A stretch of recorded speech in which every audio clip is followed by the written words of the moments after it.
Good evening, and welcome to this meeting of the Boston School Committee. I'm Chairperson Jerry Robinson. We will begin with the Pledge of Allegiance. I pledge allegiance to the flag of the United States of America and to the republic for which it stands, one nation, under God, indivisible, with liberty and justice for all.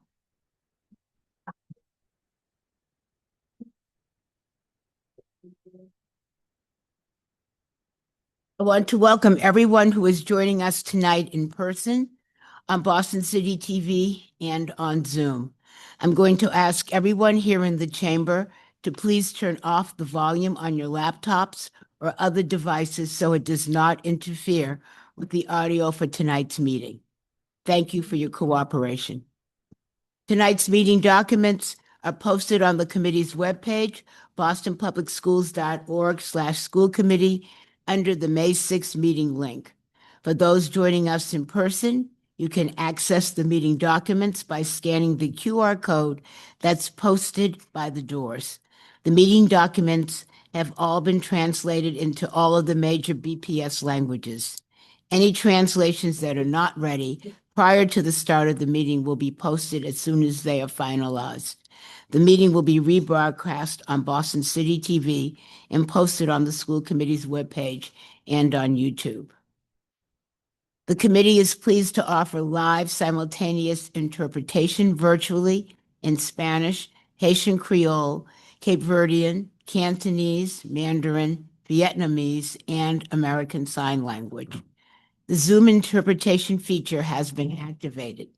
Zoom participants should click the globe icon at the bottom of your screen to select your language preference. I'd like to remind everyone to speak at a slower pace to assist our interpreters. Due to a family emergency, the superintendent will need to transition to virtual partway through the meeting. We may be flexible with the agenda tonight. We will begin by taking a moment to recognize a talented group of graduating seniors as they complete their terms with the Boston Student Advisory Council, BSAC. Throughout their service, they've shown exceptional leadership and have been strong voices for their fellow students. We are very proud of them and the work they have accomplished, and we know they will go on to do great things for the Boston community. At this time, I'd like to invite my colleagues on the school committee and Superintendent Skipper to join me on the floor for the presentation of citations.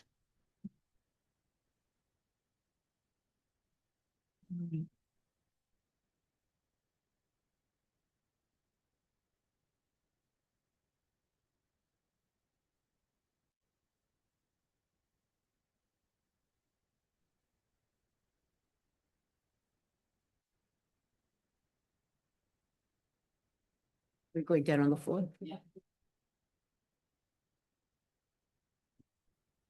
We're just going to stand up here.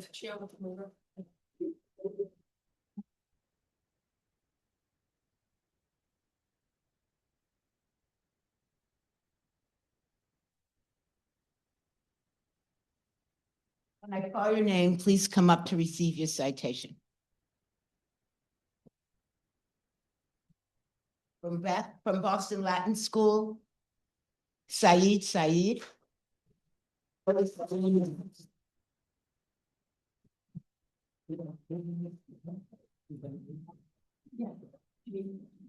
going to read the first one.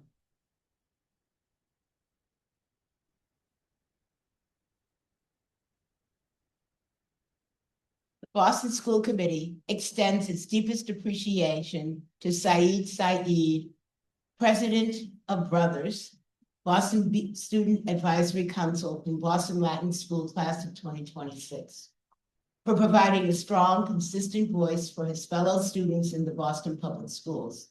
The chairperson and members of the school committee of the City of Boston join with the superintendent of schools in extending their appreciation to Mr. Saeed for influencing and assisting students to effectively form, evaluate, and understand the district policies that impact their daily lives and wish his continued success in all future endeavors.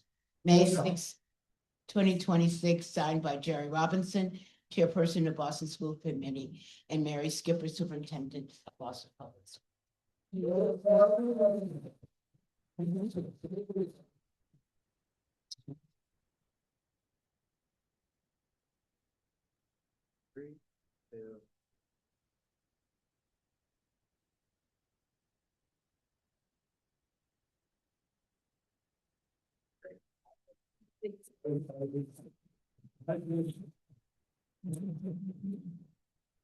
From English High School is Mara Diaz Catalini.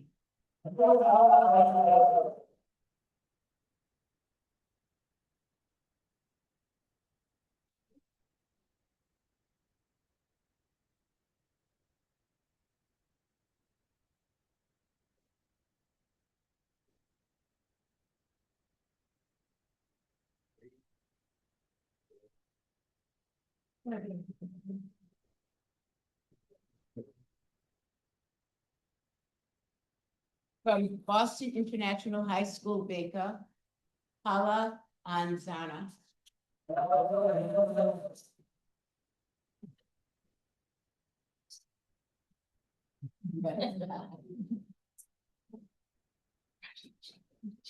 do you pronounce your last name? Ananda. Ananda. Yeah. Thank you.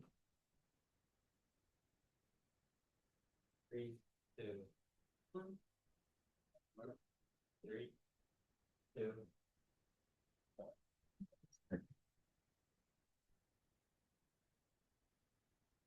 From Dr. Holland Tech Academy, Jania Myrie.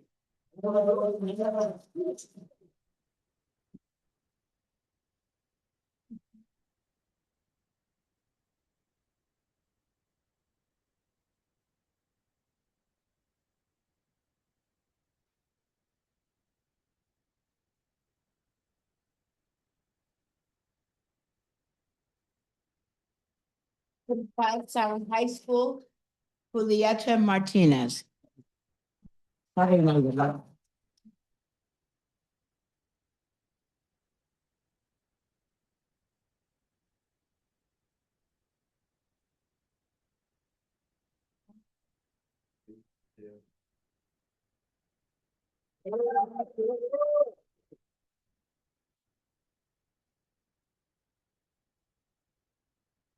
From Community Academy of Science and Health, Nyla Hicks Fernando.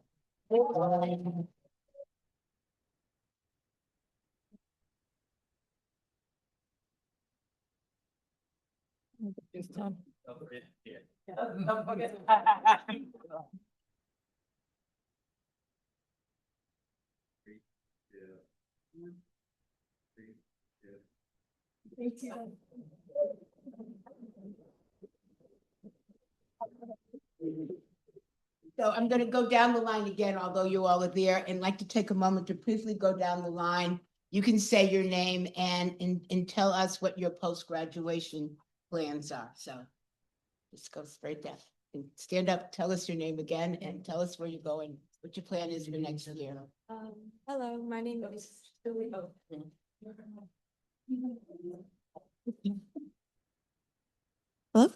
Hello? Okay. Hello, my name is Julieta Martinez, and for post-graduation, I plan on attending Northeastern, majoring in bioengineering.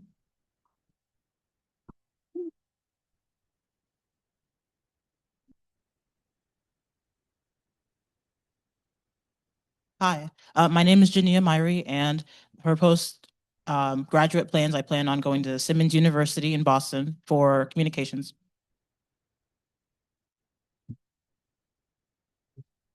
Hello, my name is Saeed, and I plan on studying corporate finance and accounting at Bentley University.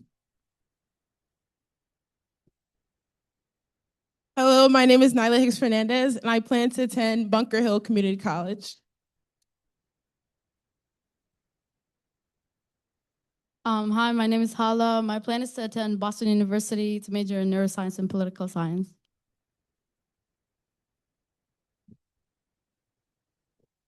Hi, my name is Ismara Diaz Catala, and I'm planning on attending UMass Lowell for nursing.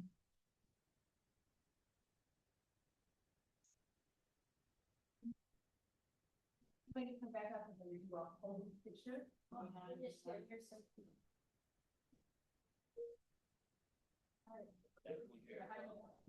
y'all can decide to just come over here on the circle facing me. Come around. Yeah. Alright.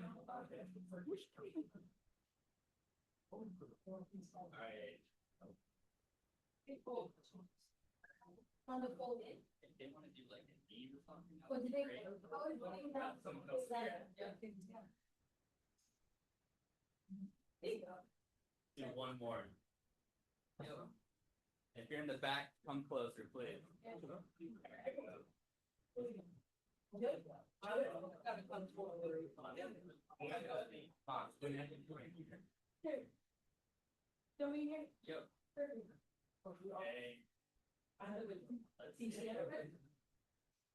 Just fair. Okay.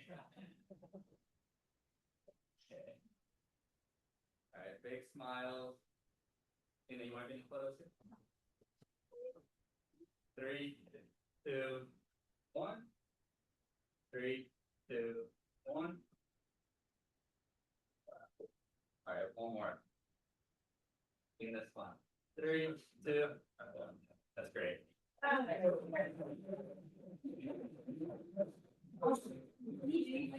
And also, thank you very much.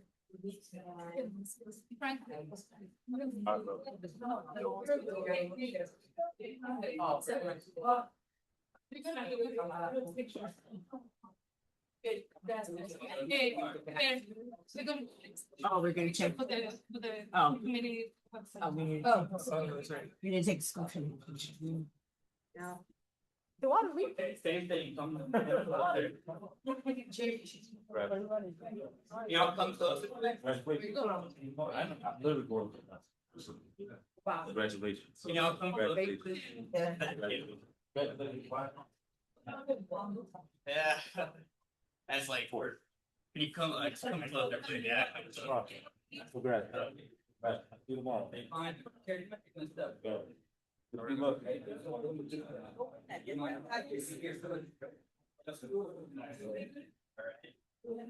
mind taking a small step back? Oh, back. Yeah, and one step this way. Keep going. Yep, and then a step back. And a step this way. Oh. Yeah. That'll work. What about? Right then.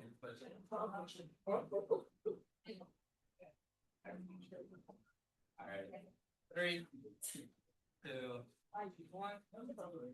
3, 2, 1. Everyone was fantastic.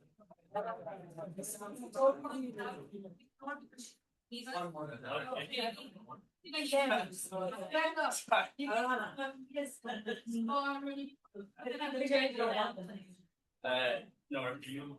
Yes. There's no one I think. No more. Okay, looking right here. 3, 2, 1. And 3. Great. Love it. Oh, that's very. No, I feel you. That makes sense. Okay, agárrate de mí. No, like this.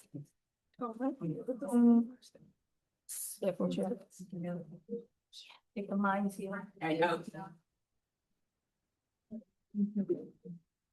Right? Mhm. Literally, no, I agree.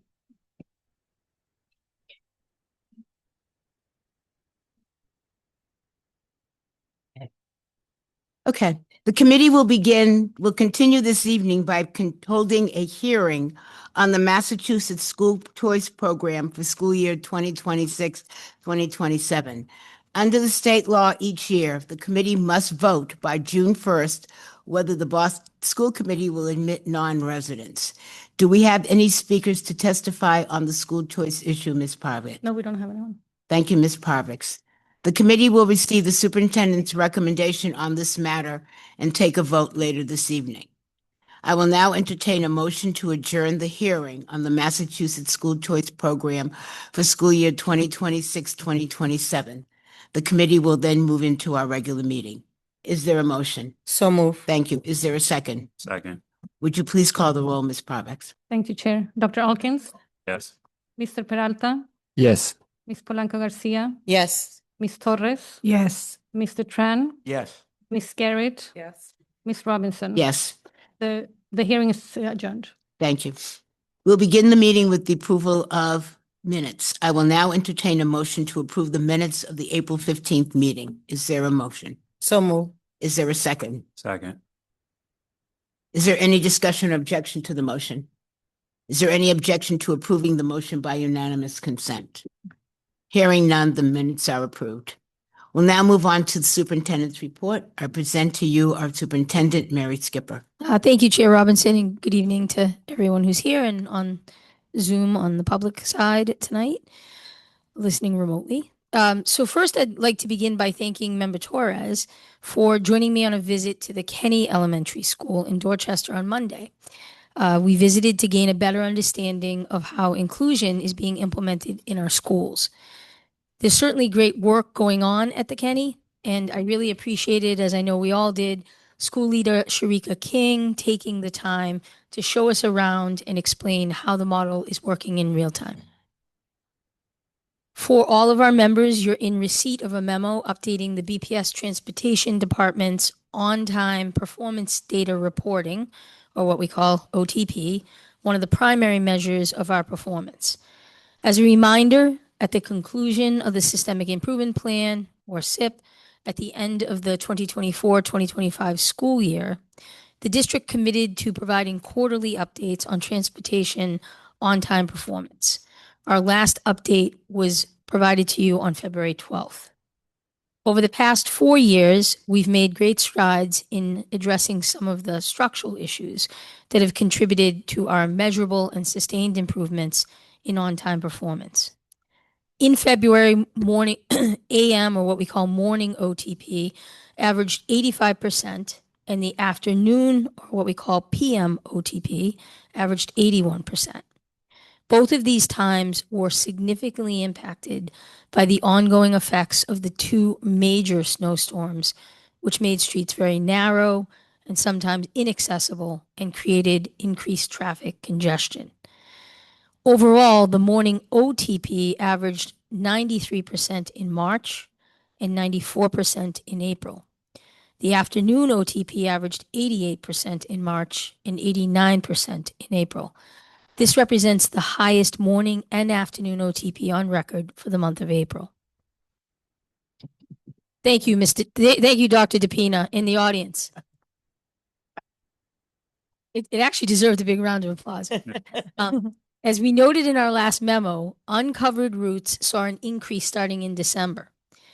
We responded by consolidating routes, working with Transdev, our vendor, to address staffing vacancies, absenteeism, and bus maintenance issues, which were contributing to uncovered buses. And contractual steps were added to ensure vendor accountability through penalties for continued coverage issues. Morning uncovered routes saw a continued decline from 0.9% for AM trips in March to 0.6% for AM trips in April. We did see a slight uptick in uncovered PM routes from March to April, but overall a reduction since December. We continue to work with Transdev to address the underlying factors of uncovered trips and minimize the number of them going forward. We have Deputy Director of Transportation, Jacqueline Hayes, who's here tonight, if there's any questions at the end of my report. BPS seniors are making a strong progress toward a key college planning milestone. As of the end of April this year, 2,060 students, or about 53% of the senior class, have completed the free application for federal student aid, or what we call FAFSA. To give you a sense, that's an 11 percentage point increase from the same time last year. when only 1,708 students, or 42% of the seniors, completed that application. Led by the BPS Office of College, Career, and Life Readiness, this growth reflects a coordinated effort across schools and partners.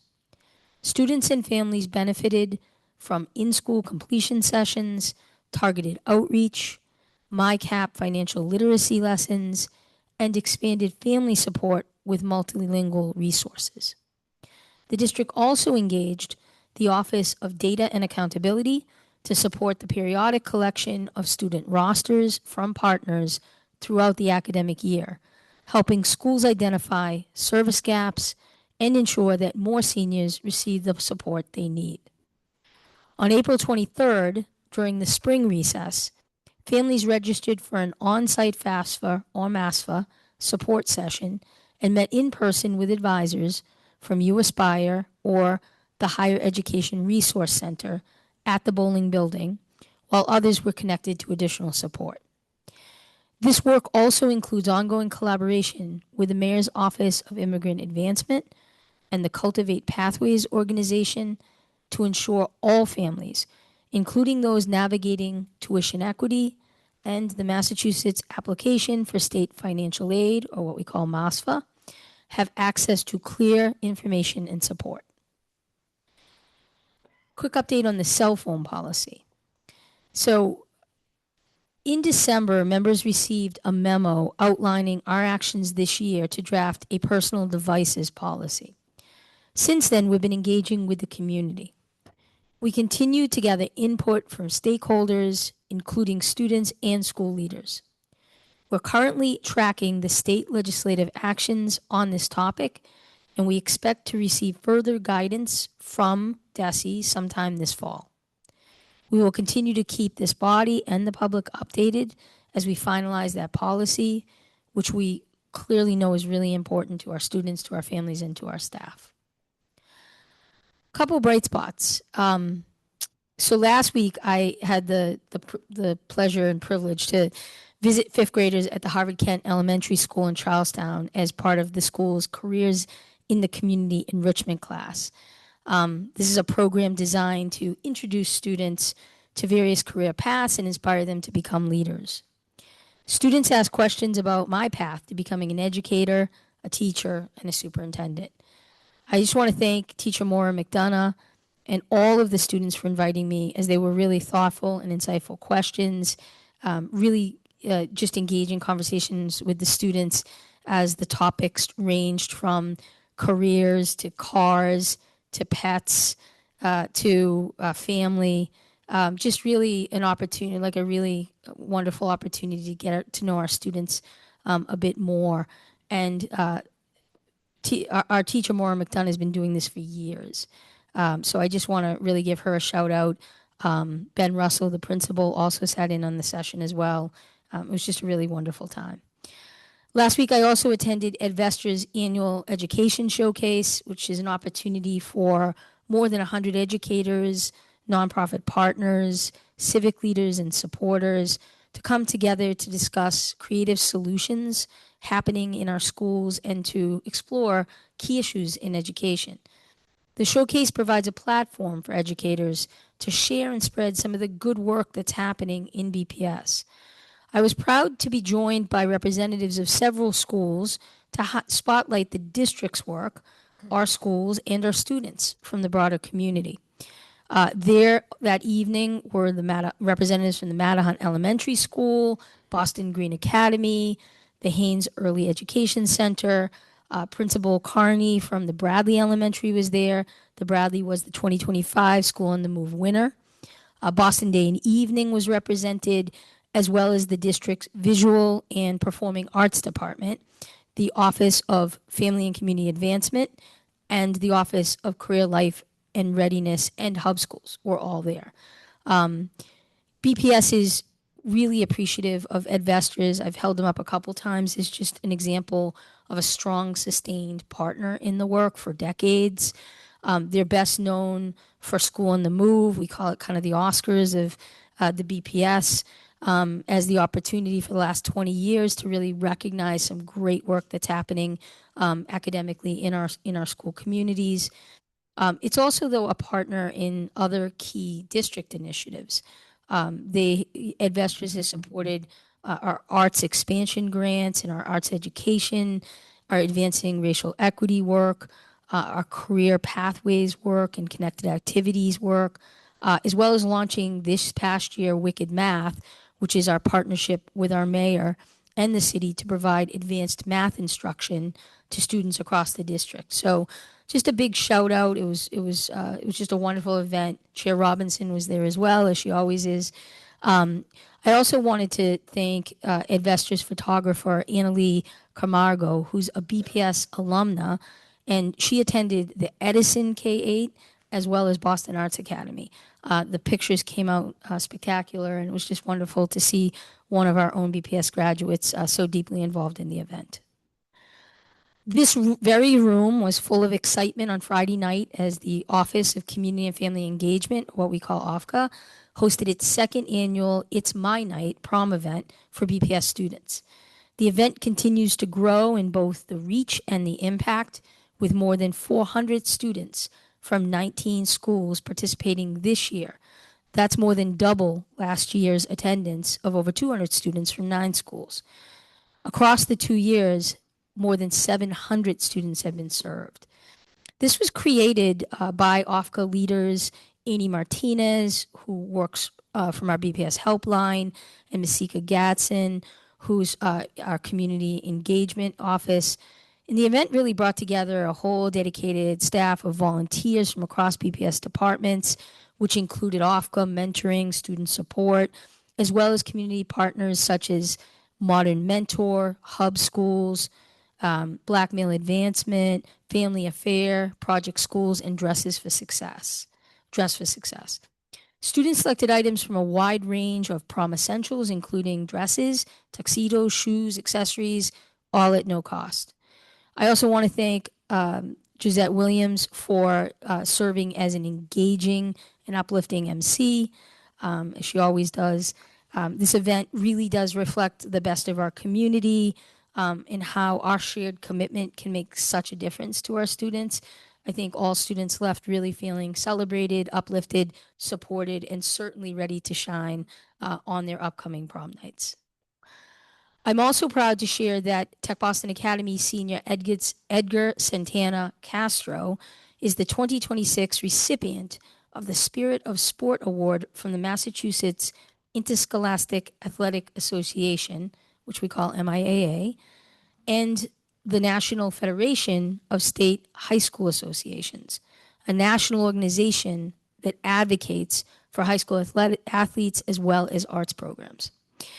The Spirit of Sport Award annually recognizes high school athletes, coaches, or administrators who exemplify the ideals of sportsmanship, courage, resilience, and highlights individuals who overcome significant adversity or make extraordinary contributions to their community.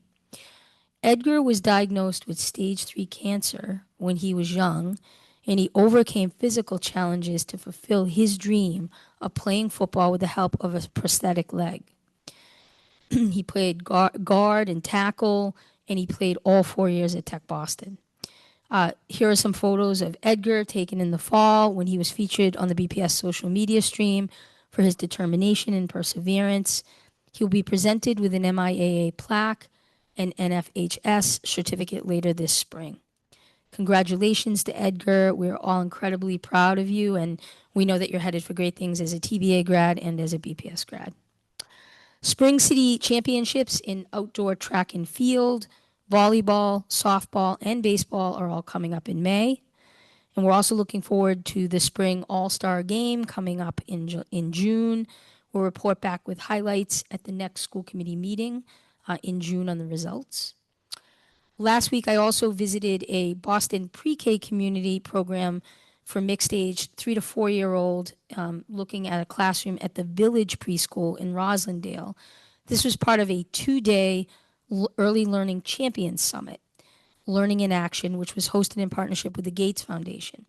and I was glad to be there with Chair Robinson as well. In this picture, you can see that I'm with teachers Doris Vincent and Carol Ogbamo and Robin English. The summit brought together early learning educators, leaders, funders, researchers, and partners from across the nation to learn from BPS's nationally recognized focus on early learning curriculum and engage in bold ideas, powerful practices, and collaborative strategies shaping the future of early learning. Participants had the opportunity to learn from experts, foster collaboration, and share innovative ideas through school visits and specialized sessions. I had never been in the village preschool, as I was telling Chair Robinson. It was just an amazing trip to see. There's over 70 early learners in the building, which was an old church, and to just hear from the director and some of the teachers the importance of the partnership with UPK and being able to learn from our trainings, our curriculum, and our coaching was, I think, just really it was a good affirmation of the work that we're doing in the early learning space. Before I close, I just wanted to also share that BPS recently launched the Beyond the Headlines newsletter, a new communication that lifts up stories of our students, family, staff, and community partners who make our BPS Village strong. You can subscribe to our new Beyond the Headlines newsletter by visiting bostonpublicsschools.org/newsletter. Beyond the Headlines is one more way that our award-winning communications team with Chief McKinnon in the back is sharing district highlights, accomplishments, and progress. You can also follow us on social media, including Instagram, Facebook, Blue Sky, and LinkedIn. I don't know if you don't want to do a big clap, Chief Communications back there. And so with that, Chair, I will turn it back to you. Thank you, Superintendent. I'll now open it up for questions and discussion. Please remember our norm of 5 minutes per member per round, not including district responses. Please keep questions related to the superintendent's report. Other topics can be raised during new business. BPS staff, please keep your responses brief and speak slowly to support our interpreters. Thank you. Anybody? Just a wonderful story in the recognition of Edgar, and just a great extension from starting our meeting with the recognition of our BSAT graduating seniors. Just wanted to say congratulations again, and it's wonderful to hear your future plans as well. Also great to hear the increase in FAFSA completion, and I think you said 53%. So it's interesting because it very much mirrors the most recent data we have on the percent of students who enroll their first year. Would be interested in the future to hear whether we've crosswalked the students who completed FAFSA. Is that the exact same group? Are we missing students? Are there students who complete and don't enroll? Are there students enrolling without having done the FAFSA? Yep. And just to see where that number intersects, because they're very similar right now. It's interesting. Great. Yeah, we can definitely cross track. The other thing is May is very active for us, and actually summer school, to be honest with you, where we continue to work with students who during the summer are making up credits and then make the decision they're ready to go. So this number will grow, but I think these are good questions that we can we'll delve into. I mean, I think along that lines, actually, I was going to ask about where we are in terms of like ESY preparation and things like that. Yeah, I think the summer programming is going really well. I know Magali, Chief Sanchez is here. Our numbers are coming in. We'll exceed last year's numbers in terms of participation. I think ESI and ESY are two that we're really focused on right now, making sure that those, because we expanded capacity in ESI. We were actually just speaking about that the other day. So we're feeling really good about the summer. I also think the new registration system has been really helpful for parents, making it a bit easier. But we'll give an update certainly in June after the matching's been done and we actually have the full sense of the numbers. Anyone else? I just want to say too that I spent the 2 days at in Cambridge with the folks from the Gates Foundation, and really a good shout out to our early childhood department, particularly Maureen Inocti and the team that put together all of the work and made possible visits to 20 schools. Yeah, somebody. 7:30 in the morning, getting those buses from Cambridge over to see everything from K0, K1, K2, first and second grades. I went to the Russell School and got to see all of the grades, and it was amazing the hard work that people were doing and how well the kids were adapting to the work that was going on in the curriculum. So we're really happy to see how much they have done to really continuously be improving the issues of the curriculum. But it was also good to hear with the not BOA, what is it now called? Community, BOA. what we did on Thursday, the report that came out. Oh, the Boston Opportunity Agenda? Yeah. Oh, yeah. It talked Oh, about yeah, the early it ed. talked about the improvement in kindergarten readiness. And so I think a lot goes out to our early childhood teams about the work that they've done both in BPS schools, but also community-based providers also in creating very strong curriculum for our youngest. Yeah, we should actually make note to get the committee members copies of the BOA report. Yes. The chair and I were here and we launched it along with Aisha to really, I think it highlighted the work that's happening for our youngest learners, and we truly are leaders there. But we're really just starting to see the evidence of student outcome. I think on the other end, similarly at the secondary level, with all of the rigorous coursework students are taking and then how well they're doing with all of it, including college enrollment and persistence, we again are starting to see it. The area that we highlighted that we're working really hard on is that 3 to 8, that grade 3 to 8, and the benchmarking in there. But even within there were a lot of bright spots, but just things that we are going to build on. So we'll make sure committee members actually get copies of that report. Thank you for reminding me that, Chair. Thank you all. I'll now entertain a motion to receive the superintendent's report. Is there a motion? Is there a second? Second. Is there any discussion or objection to the motion? Is there any objection to approving the motion by unanimous consent? Hearing none, the superintendent's report is approved. We'll now move on to a BSAC update. Let's try to keep this presentation to under 10 minutes. I'd like to remind our presenters to please speak at a slower pace to assist our interpreters, and I want to invite the superintendent to give introductory remarks. Wonderful, thank you, Chair. So I know that school committee member Nora, who's a member of BSAC, will present the group's end of year report. This year, BSAC's work focused on professional development series of youth-led workshops for adult allies that focused on shifting power dynamics. BSAC members presented to the adults and spoke to their unique experiences and outcomes as BPS students. BSAC members worked on essential skills like teamwork, collaboration, public speaking, while sharing their opinions and lived experiences as students. Students also continued to advocate in both BPS and City Hall on important issues, including our proposed strategic plan, our code of conduct policy, and the proposed AI policy that you'll hear later on tonight. There are 38 active BSAC members representing 21 BPS high schools. I'm incredibly proud. BSAC has such a rich history in the district that I feel very proud and privileged to have been a part of in a lot of my career. I think we sometimes forget how demanding a high school student's life is, with lots of life obligation, work and job, taking courses, really rigorous courses, family obligations, sports, and extracurriculars.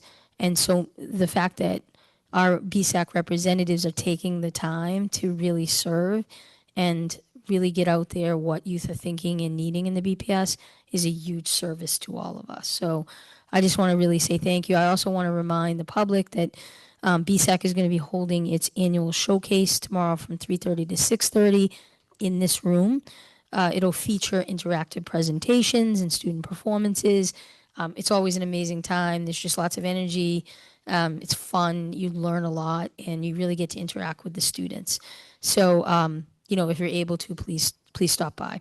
With this, I'll turn it over to Member Noor. But just also a big thank you to Denise Rory, who's been at this for a while and doing such a great job with our youth, and Tiawado Hamanot, who's also was here. But I just wanted to say thank you for also supporting and helping with BSAC. So with that, I'll turn it over. Good evening, everyone. As you may all know, my name is Mahnur. I am a junior at Bryan High, and I serve as the Student School Committee representative. I'm joined today by Denise Rory, Director of the Office of Youth Leadership, to share some updates on what BSAC has been up to this year. Next slide, please. As the school year programming comes to an end, we will end our school year with our annual BSAC Showcase. It is tomorrow, May 7th, here at the Bruce C. Bowling Building from 3:30 p.m. to 6:30 p.m. The evening will feature tabling and resources from student governments and the Aspen Challenge, performances from students, updates from BSAC President and Vice President. Please join us. It is open to anyone in the BPS community. Next slide, please. One of our major focuses of BSAC this year was our student-led professional developments. These PDs were youth-created and youth-facilitated. We shifted power dynamics in the BSAC space to where we were the experts and the adults were there to learn from us. We shaped our skills in teamwork, collaboration, facilitation, public speaking, and more. Thank you to the staff who came and supported our PDs. Next slide. BSAC continues to grow our partnership and understand the importance of mentoring young leaders in BPS through working with organizations like OneBead. BSAC students visited middle school classrooms, and we shared with the students about our experiences in high school and how balancing all the expectations and staying true to yourself. We also attended their annual high school resource fair and gave students and their parents a first-hand look into our high school experiences. Thank you to Renault and the staff of OneBead for your continued support. Next slide, please.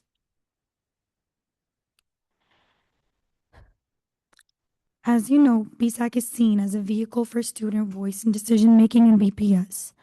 We were able to bring our valuable insights and feedback to many departments at both BPS, city, and beyond. We gave feedback and workshopped around the district-wide strategic plan with Stacy and Tunji. We met with the Office of Information Technology on the student acceptable usage policy and the AI policy. We also met with the Office of Multilingual and Multicultural Education on their department's strategic plan. There is much more, but all to say, we want to ensure student voices, thoughts, and lived experiences are the center of decision making. Next slide, please. Our advocacy continues. Even yesterday, many of us were at the City Hall giving testimony to restore the proposed budget cuts to school year programs. Unfortunately, programs like BSAC are in serious jeopardy if there's no funding for school year jobs, so our fight for equity continues. Lastly, we would like to thank and honor our seniors who are moving on, but will be connected to BSAC. Thank you so much for your time, and we will now take any questions.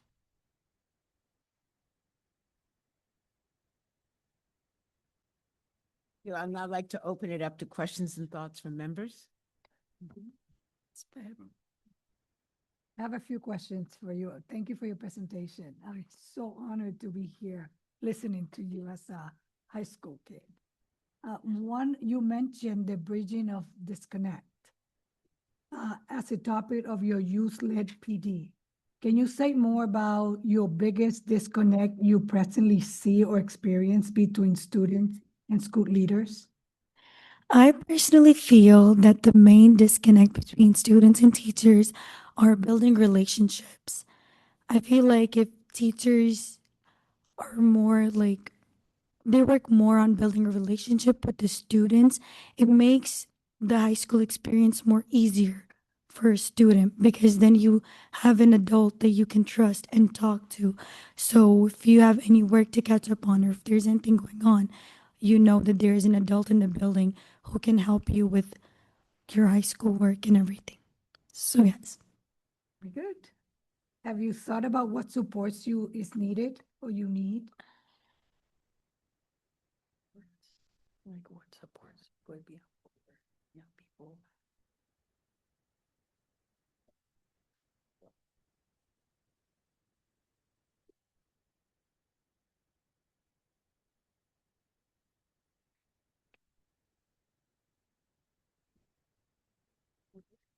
I think that social workers and people who help support like mental health for students, they'll be crucial in that. Very good.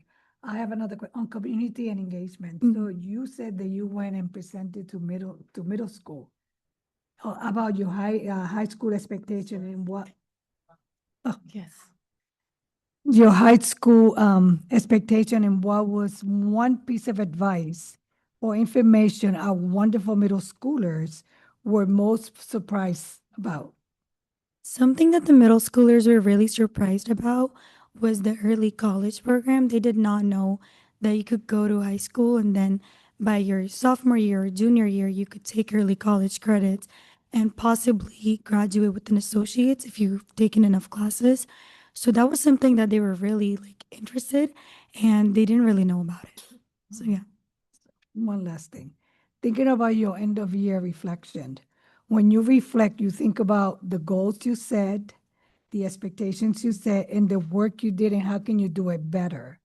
What is one skill you developed while being servicing as a representative that you didn't expect to learn? I definitely learned how to work with adults and how to work like collaboratively with other students in BPS because yeah. And I also learned how to be more presentable, like present. So yeah, that's pretty much it. I think you've done a great job with like your scheduling. She's almost done with her associates, you guys. So and she's and she's just a junior. She also runs track and is an active member of her mosque. So just watching her balance everything and sometimes being like, hey, I can't make it, I think to me is like a huge thing that our young people can kind of learn from and take from is that sometimes you can't do it all and it's better to just let me know up front so we can plan. So I've seen big growth in you there. Thank you. Yep. So one final thought. Yeah. Okay. So I want to encourage you to think deeper and reflect on all the work you have accomplished this year and how you will advocate for other friends of yours to be part of this, what you do, the BSAC. So for me, I've always been the person who spreads the word out about BSAC because I just love being a part of BSAC. I remember joining it my sophomore year and I just knew that I belonged there and it was a place for me. And I love advocating and BSAC gave me that opportunity to advocate for others. So I'm always out there telling all of my friends. I'm like, sometimes I meet random kids from like other schools and like the bus or like BPS events. And I'm like, do you guys know that BSAC does this? If you guys are like interested in advocacy, like make sure like you guys look into BSAC and everything. So yeah, I'm like, I spread the word out for BSAC. Thank you very much. Of course, thank you. Thank you. Thank you for your presentation. Just to follow up on the bridging the disconnect, my thinking is that the disconnect is pretty much the result of the teachers' lack of emotional intelligence in my mind. You know, the disconnect should not be initiated by the students. It should be initiated by the teachers, and teachers have to be trained on how to acquire or how to express their emotional intelligence in dealing with students. So the question I have, aside from this, I have other questions too, but just how did you in that endeavor in bridging the disconnect have any kind of ideas, suggestions, advice even for teachers? Yeah, I got you. So just to like orient folks, there were 3 different professional development groups. So Manor wasn't in, which one were you in? I was in the PPS. The student experience one. So all of our students broke out into different professional development groups. They ideated first about different issues that they saw. Then they kind of went through a group process over multiple weeks of creating the workshops.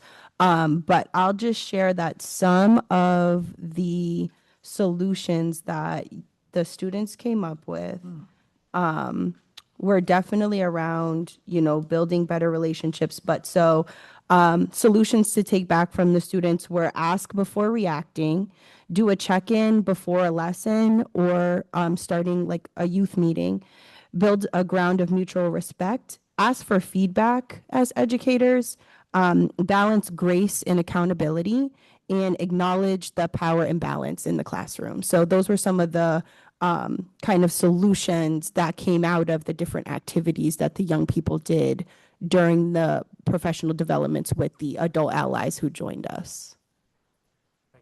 Thank you. Just 2 more very outside of the context here, the kind of questions that I have 2 short ones. First of all, your testimony before the city council regarding the budget, right? The additional budget. In your, how many were you there to testify, or were from BSAC? I think we had about 5 or 6 of our youth testified yesterday, but there were hundreds of youth there yesterday. So at least 5 did come up to the podium, and some of them their first time. Right. Yeah. That's a political process. That's pretty much a political process. How do you feel? Do you feel that the city council, with their straight face, one way or another, listen to you? I personally did not testify, but I heard my peers testify, and I hope they hear us because I personally love working for VSAC and we get paid through this. So yeah, I hope they listen to us. I do hope that they take you seriously. Yeah, thank you. They should. That's how I see it. They should. Not they should. I use a better term. They must. Thank you. Last question. Your advocacy regarding job for students, was it successful for the students' job during the summer? Like, were we successful with filling our jobs? Yes. In terms of data, in terms of Yes, I think we received 40 slots from SuccessLink paid positions. I think we filled 38 of them, or 39 of them, but then we did have some attrition at some point in time. So some students did either decide they couldn't complete the school year or, kind of had to step away and come back. But we were given 40 positions and we filled 38 of our 40. Oh, good. Yeah. Thank you. No problem. Good job. Thank you. Thank you. Ms. Polanco Garcia. Thank you, Madam Chair. When I say thank you for the presentation, y quiero decir que VISA tiene una muy buena representación teniendo a NOR con nosotros. Thank you very much for the presentation, Ms. Nor, and I would like to say that BISAC is very well represented, having a representative like you in charge.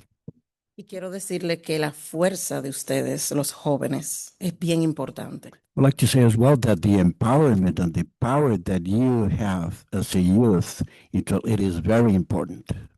En cuanto al slide número 5 que habla de la abogacía que ustedes han hecho, tuve la oportunidad de escuchar la audiencia y estoy muy orgullosa de la fuerza que pusieron los jóvenes al testificar. I'd like to talk a little bit about slide number 5, which talks about advocacy, and I would like to speak regarding the power that we heard coming from the youth, talking about specifically in advocacy itself. Y aunque pudiéramos pensar que son pocos jóvenes que fueron, pero esos pocos jóvenes representaban muchos jóvenes.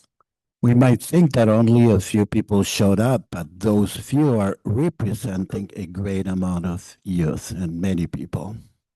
Y lo que quiero, más que una pregunta, me gustaría recomendar que siempre se unan con los padres. More than a question, is a recommendation. I recommend that always try to work in partnership with the parents. That is critical and essential. Si tenemos unos jóvenes con los padres unidos, tenemos una mayor fuerza de representación. If we have the children and the youth uniting with the parents, we have a very unique representation power in partnership. Ustedes son únicos, tienen la fuerza, tienen la juventud y son usuarios de primera mano del sistema de Boston Public School. Because you have the power, you have the youth, you are the voices, and you are the ones who can represent Boston Public Schools very well, being in the front lines. No puedo esperar a ver el futuro de estos jóvenes. Aprovecho para felicitarlos también. No puedo esperar ver el futuro de ustedes. I can see to what awaits. Wait. I can wait to see what is going to happen in the future. I can't wait to see how successful you guys will be in the future. Así que sigan adelante.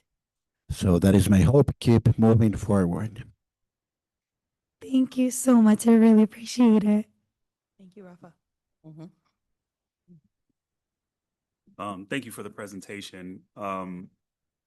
Currently, I think you all are standing somewhere around about maybe just over 25 schools were like represented. Correct. So like one of my first questions is, did this year increase in representation from different schools, or how are you all faring with that?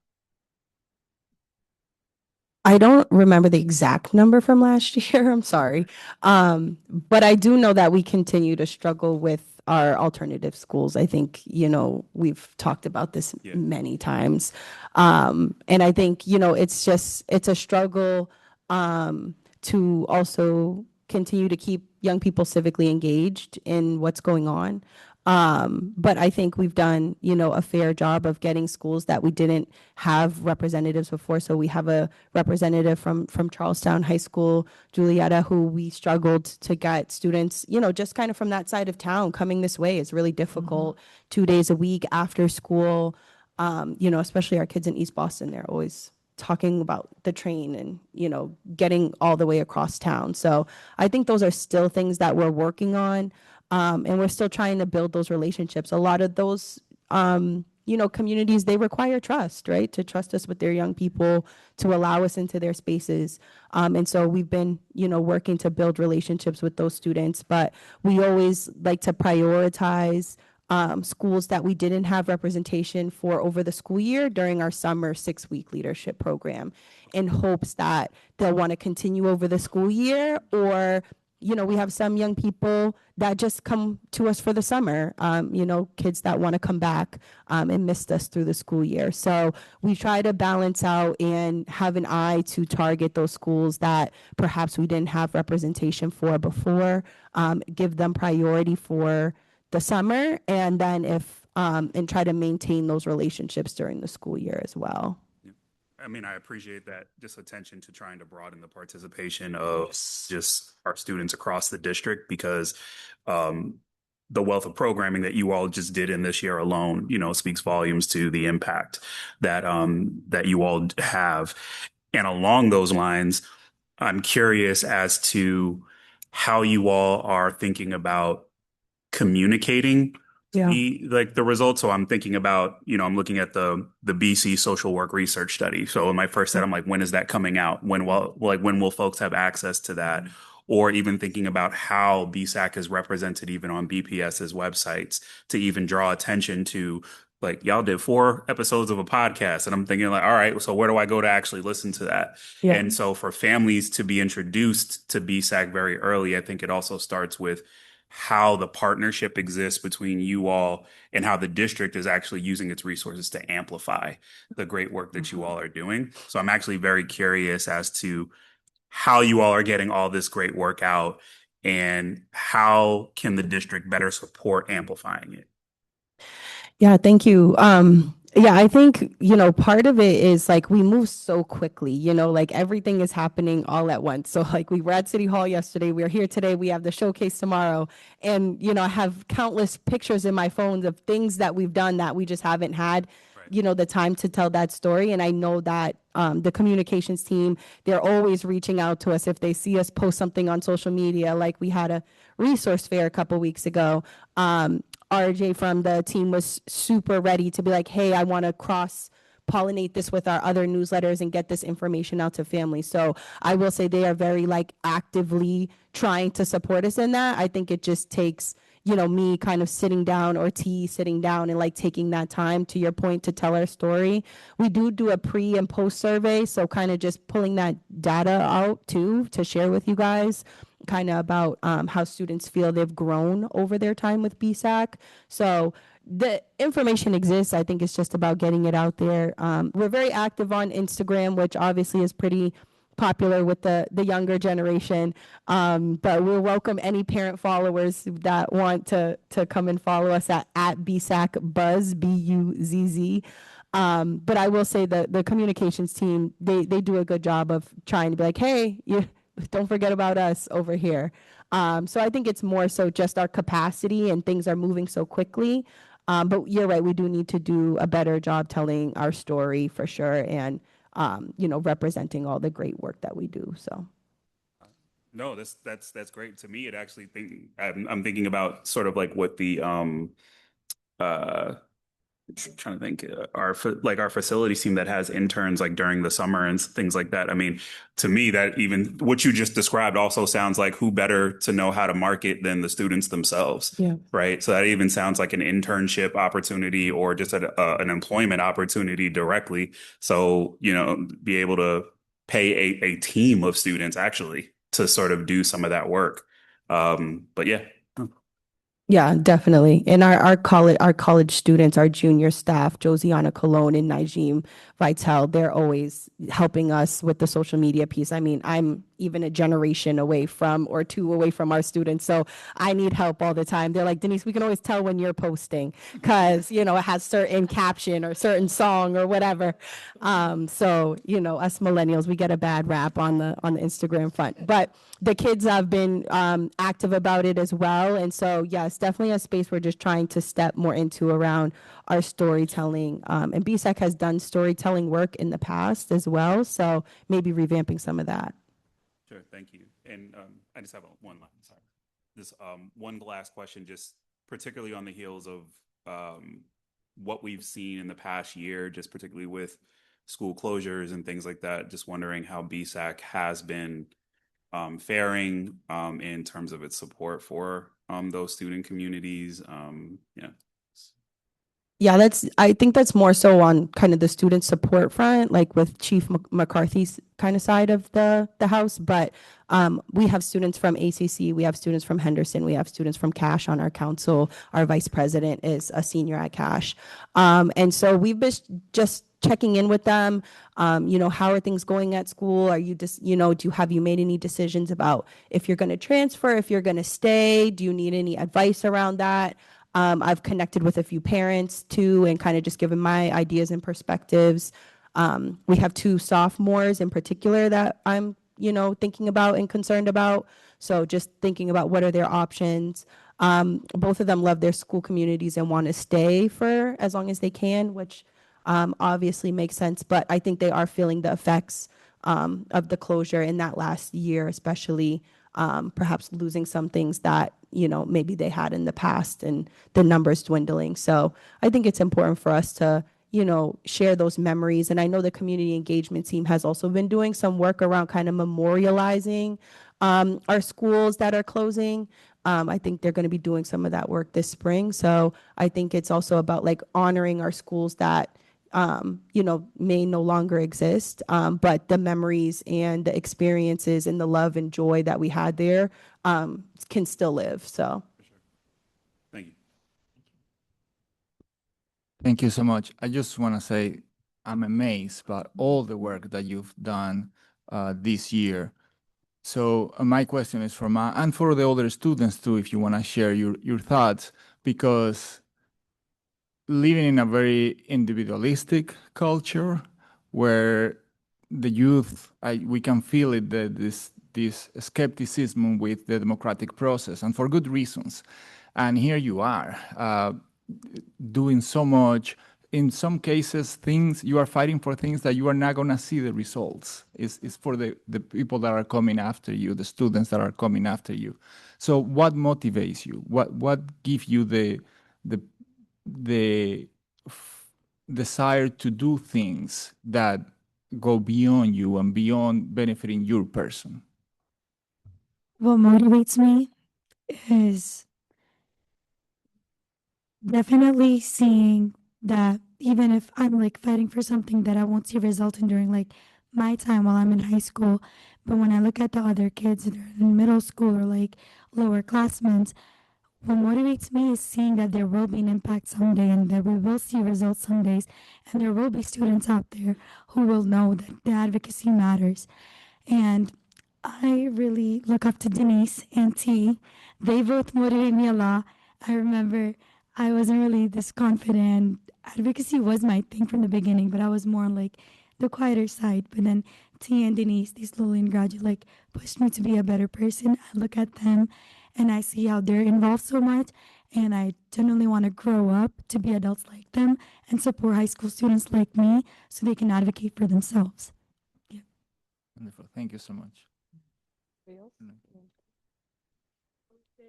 just like the people that look up to us and like are behind us, like the middle schoolers, the elementary schoolers, I have a little brother who's BPS, so when I speak, I always speak for myself, but I also speak for him. I speak for my classmates, my peers, the council members. Like, what motivates me is the leadership in it and seeing how far that the advocacy can go, not just for myself, but for others. It really has an impact. And I'm just so grateful to be able to be the vice president for this year and to be able to represent such a great council, because the work that we do really speaks volume, and the work that we do is able to bring in other young people as well.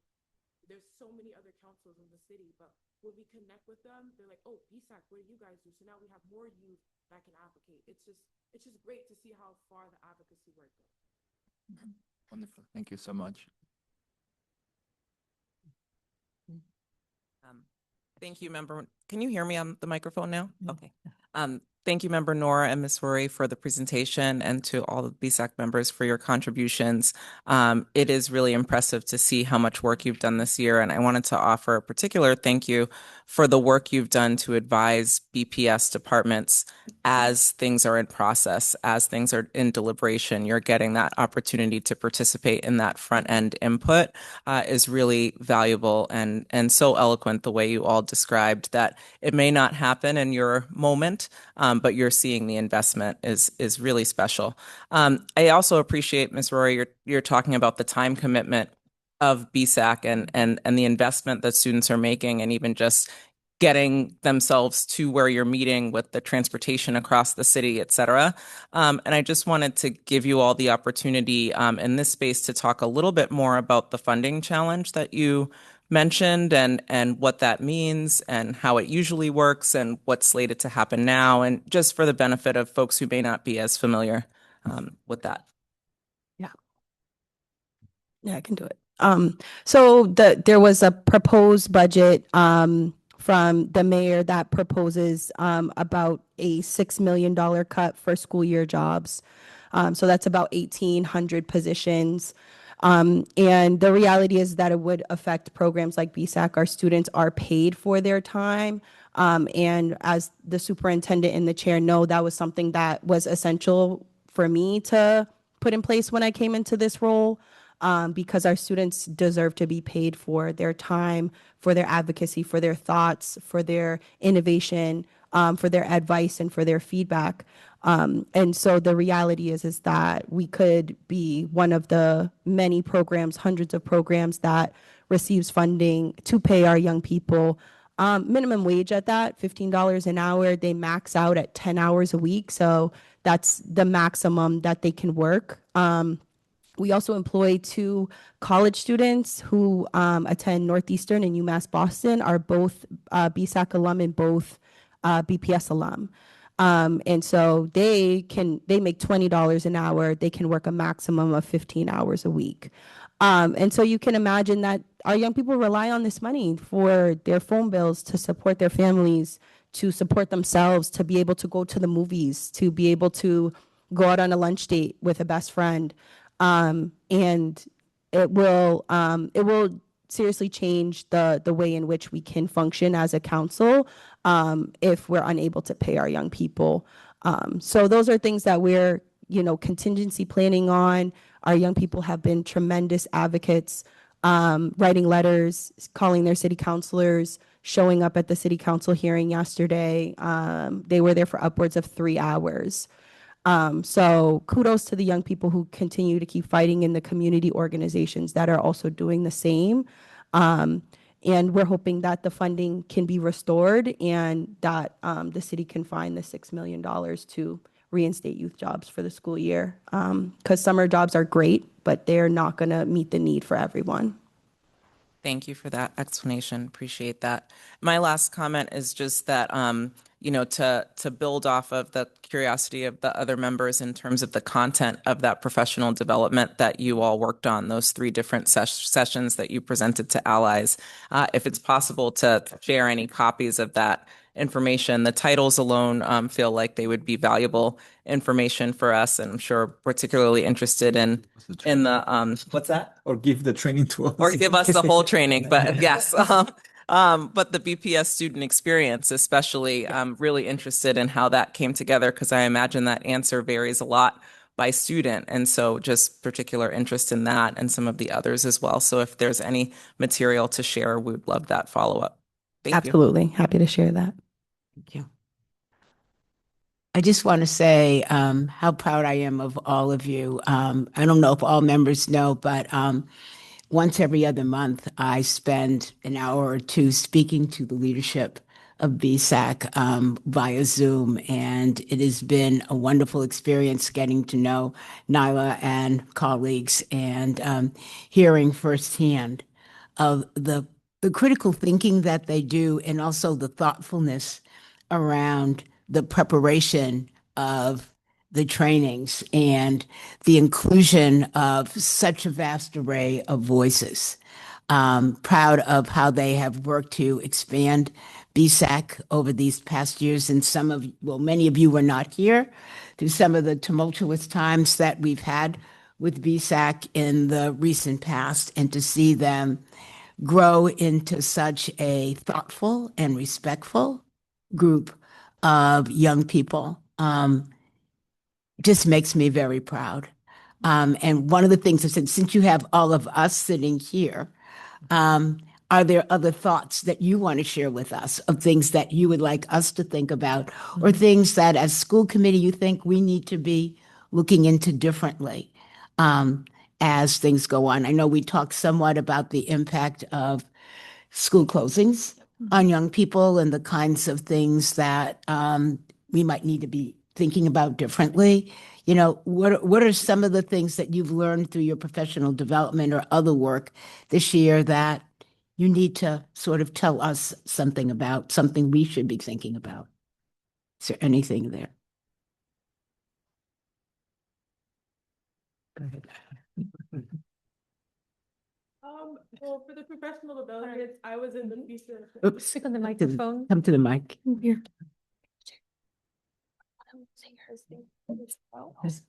So I was in the future of the. That's okay.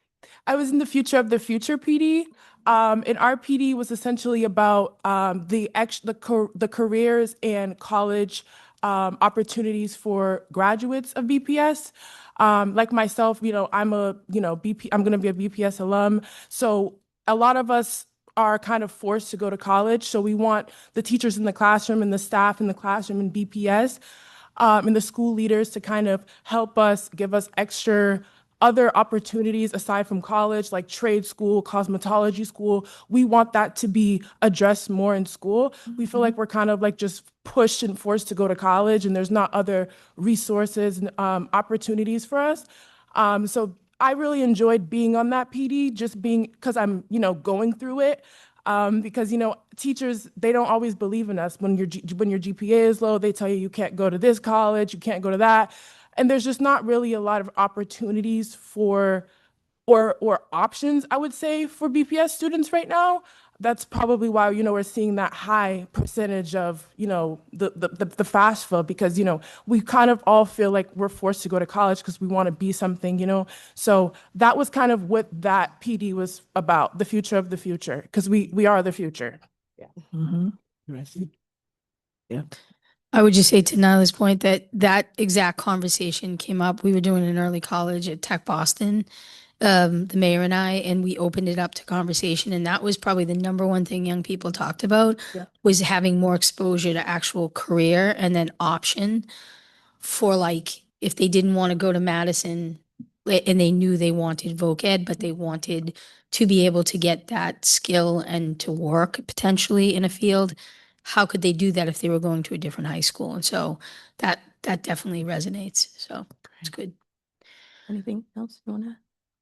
I just wanted to thank you all for listening to the presentation, and I really appreciate everyone's questions.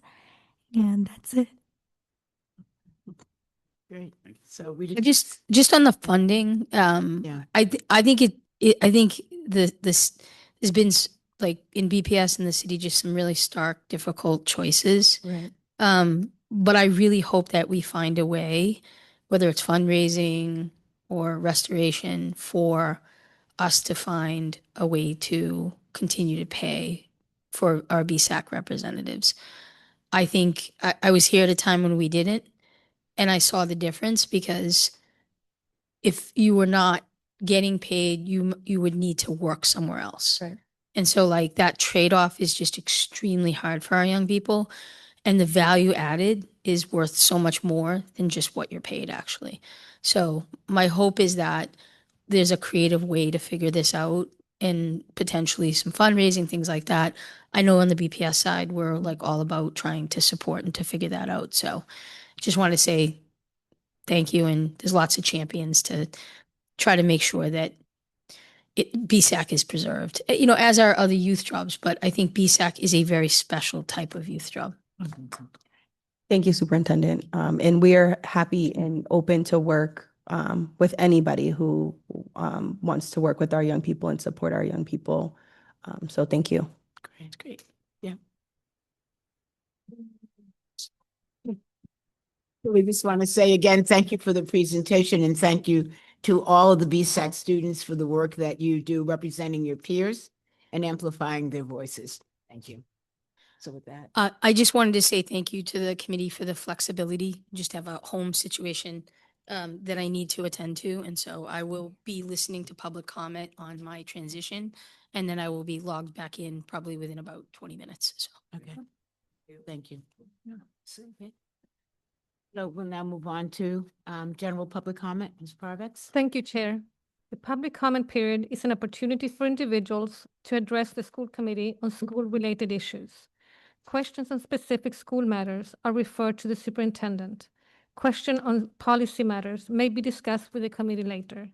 The meeting will feature 2 public comment periods, with the first comment period limited to 1 hour. After 1 hour, anyone who hasn't testified will have the opportunity to do so at the end of the meeting. We have 11 speakers this evening. Each person will have 3 minutes to speak, and I will remind you when you have 30 seconds remaining. Please feel free to email your comments for distribution to the committee. Speakers may not reassign their time to others. The time that an interpreter uses for English interpretation will not be deducted from a speaker's allotted time. Please direct your comments to the chair and refrain from addressing individual school committee members or district staff. Please note, the comments of any public speaker do not represent the Boston Public Schools or the Boston School Committee. Please state your name, affiliation, and where you live before you begin. Please sign in on Zoom using the name you registered with for public comment and be ready to unmute and turn on your camera when it's your turn to speak. Please raise your virtual hand when I call your name. To support interpretation, please speak slowly and clearly. Our first in-person speakers are John Mudd, Ginger Brown, and Sheila Brooks. John Mudd.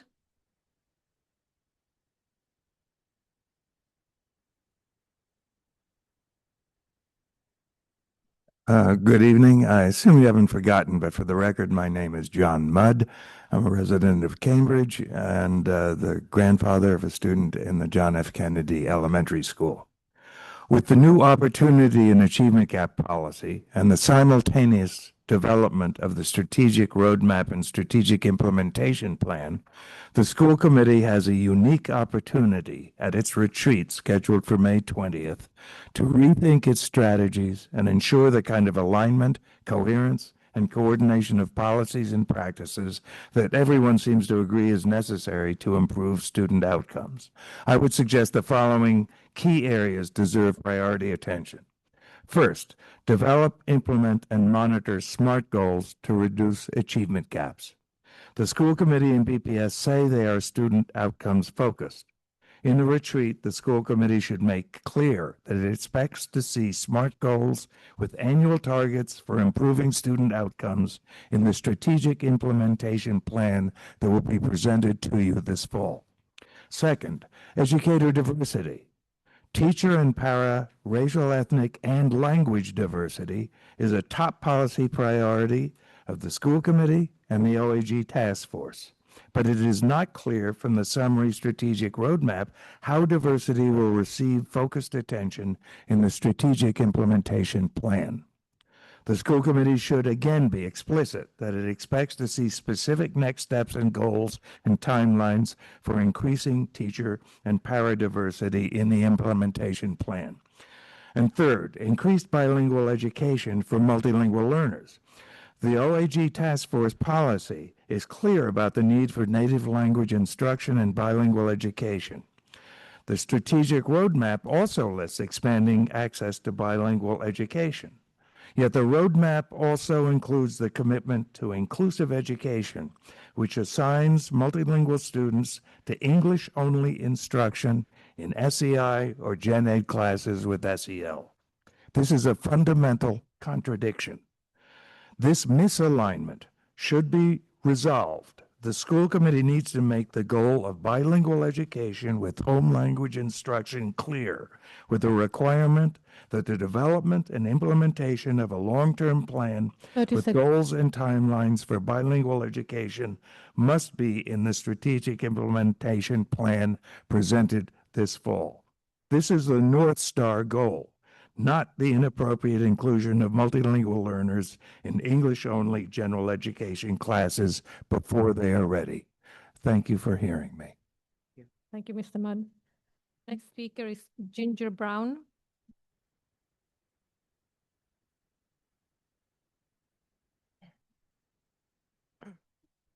Thank you. I'm Ginger Brown. I'm also a parent at John F. Kennedy Elementary School. I'm the co-chair of the Family Council there as well. I live in Dorchester. I'm here tonight to advocate on behalf of JFK Elementary for schoolyard improvements that are necessary for the safety of the students there and will allow accommodation for our students as an inclusion school. As you may know, JFK is part of a pilot program to install geothermal heating and cooling in the building, initiated by the Renew Boston Trust program. This cumbersome project has put our school on hold, destroyed our blacktop, introduced new dangers, and aggravated the neighbors. While we appreciate that the contractors in the Environment Department have been working to alleviate these problems as they occur, we're still effectively left with a situation that lacked foresight, planning, and initiative. In a year where budgets are being slashed left and right, the parents at JFK had hoped that we could appeal to the city's sense of financial prudence and use the geothermal project as a launching point to improve the schoolyard next year. But as it turns out, it's being treated as an afterthought and relegated into the hands of some future administration. Unfortunately, it is our students who will pay the consequences today.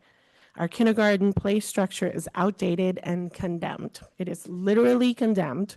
It's been broken since October, and there's a portion that the students cannot play on. It is still in the playground on top of wood mulch that's probably older than the students themselves. The mulch has to be assessed regularly also because they have found needles buried in the mulch. JFK is an inclusion school, and this same playground will host K0 students next year. That play structure and the mulch are not safe. The play structure needs to be removed entirely, and the mulch needs to be replaced with rubber surfacing.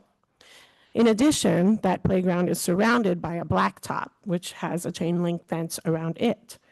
The chain link fence has separated from its foundation, leaving a gap at the bottom that drops to an alley 6 feet down. The fence has been compromised by the geothermal drilling and worsened because of it. It's unsafe for the kids to play near, and it needs to be replaced as well. My colleague on the Family Council has urged you before to leave it better than you found it. This is your job as stewards of the educational system in Boston. I urge you to appeal to the city's Environment Department, their Facilities Department, and the Office of Budget Management to do right by our students and secure the funding to make our playground safe and secure for our children. Thank you. Thank you very much. Sheila Brooks. I don't think Sheila Brooks is in the meeting. So we will transition to testimonies on Zoom. And we will start with our two speakers that require Spanish interpretation. So our next speakers are Laura Lara Soto, Kenneth Francisco, Julia Morales, Robert Jenkins, Travis Marshall, Joanne Freeman, and Edith Bazil. Travis Marshall, Joan Freeman, and Edith Bazil. Laura Lara Soto. Laura Lara Soto.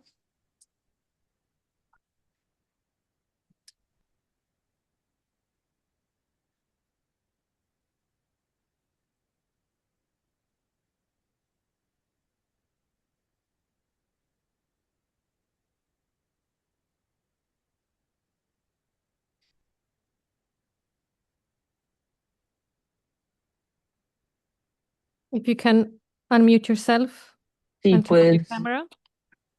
activar el micrófono y encender la cámara.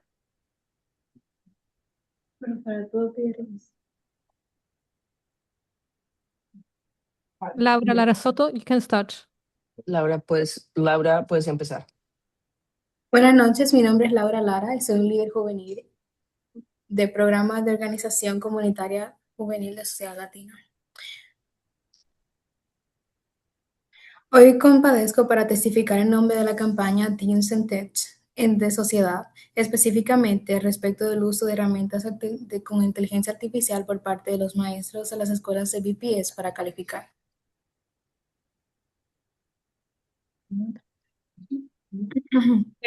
Valeria, we can't hear you. Melina? Can you please interpret? Yes, absolutely.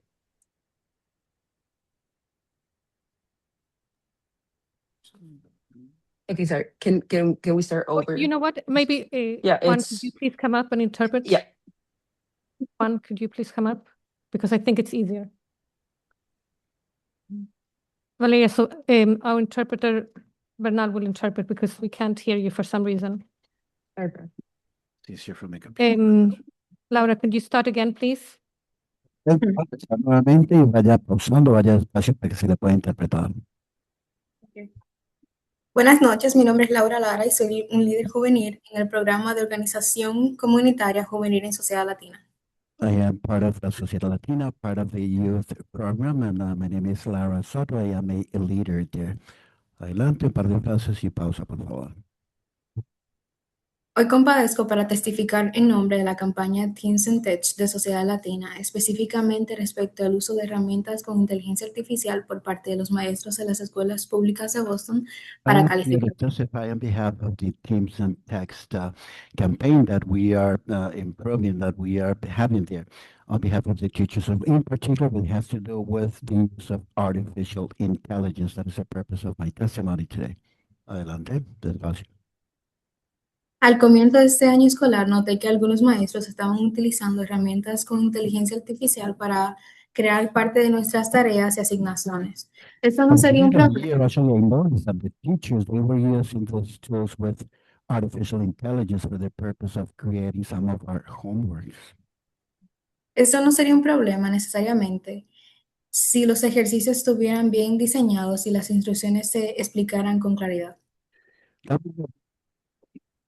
Exercises or the problems would be clearly explained and everything was explained clearly. That would not be a problem at all using artificial intelligence.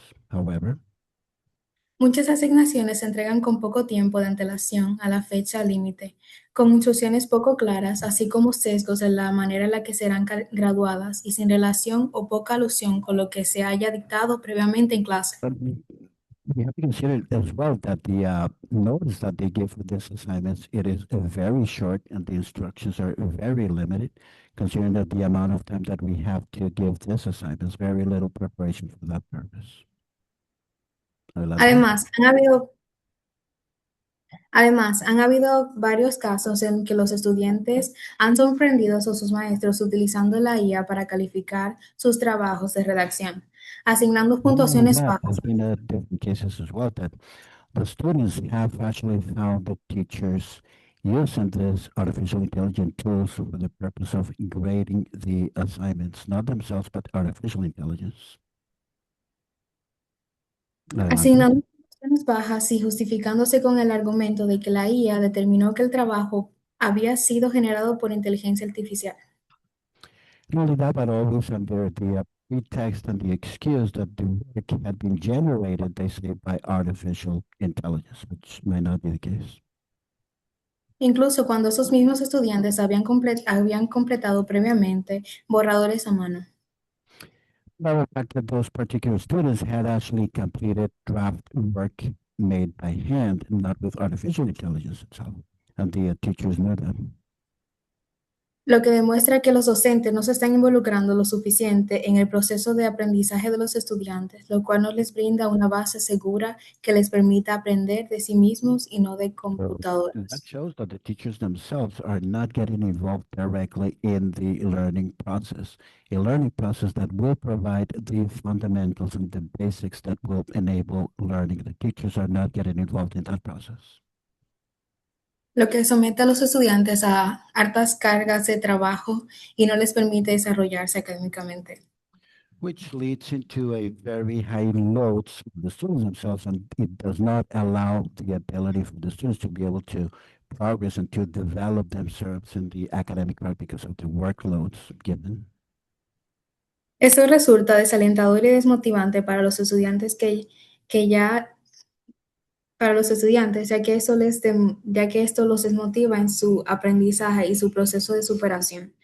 I have to say that is very demotivating for the learning process. It is a process that demotivates them for learning. La, la, la inteligencia la inteligencia artificial está actualmente redefiniendo los métodos de enseñanza tradicionales. So I have to consider as well that artificial intelligence is redesigning the traditional methods of learning. That's what artificial intelligence is doing at this moment. Esto está sucediendo muy rápido y muchos estudiantes temen no desarrollar habilidades académicas sólidas y se comparan constantemente con la inteligencia artificial. So to say as well that the students are not developing solid academic skills because it leads for the student to compare themselves with the results that artificial intelligence leads to. Lo que alimenta el temor de ser reemplazados por máquinas en el futuro si no alcanzan un nivel suficiente de utilidad. So what unfortunately is going to happen in the future is that we will, the students, replace by machines if we are not able or capable to achieve the levels at which these machines or artificial intelligence is producing. Muchos aseguran que en el futuro estarán muy desconfiados sobre las profesiones. I have to say as well that in the future, that will create a lack of confidence when the students think about careers themselves. Como estudiante de las escuelas públicas de Boston, me preocupa mucho que la generación actual y la siguiente no desarrollen un buen pensamiento crítico, no puedan ser I'm concerned progresivos. that the current generations and the future generations are not developing the necessary critical thinking that has to be part of the learning process. No puedan ser progresivos y dependan de las herramientas artificiales eternamente porque no se sienten capaces. So I have to say as well that there's a level of inability because they're becoming very dependent of any tool that has to do with artificial intelligence. En Sociedad Latina, este año revisamos la política sobre el uso de inteligencia artificial e identificamos cambios necesarios para mejorar la educación en BPS. We were able to, Sociedad Latina, at work at Sociedad Latina and everything regarding artificial intelligence, and we were able to identify changes and modifications that could be implemented at BPS. Enviamos. Time is up. Ya se me acabó el tiempo. Mr. Bernal, can you move away a little bit? Because the Zoom people couldn't hear you too much.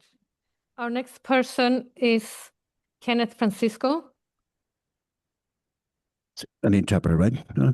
Yeah. Kenneth Francisco ya puede acercarse al micrófono o hablando despacio para que se le pueda interpretar. Kenneth Francisco. I will not need interpretation. Doesn't need an interpreter. Okay. No. Thank you.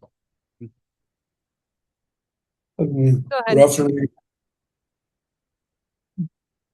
Good afternoon. My name is Francisco. I'm a youth leader in Sociedad Latina. Today, I testify on behalf of the Teens and Tech campaign of Sociedad Latina, especially about the teachers using AI tools to grade subjects and tests in schools. Personal experience I have is from 10th grade when I was studying at Margarita Muniz around the end of 2023 and the beginning of 2024. The use of AI became more prevalent, and consequently, several students began using it to complete their academic work.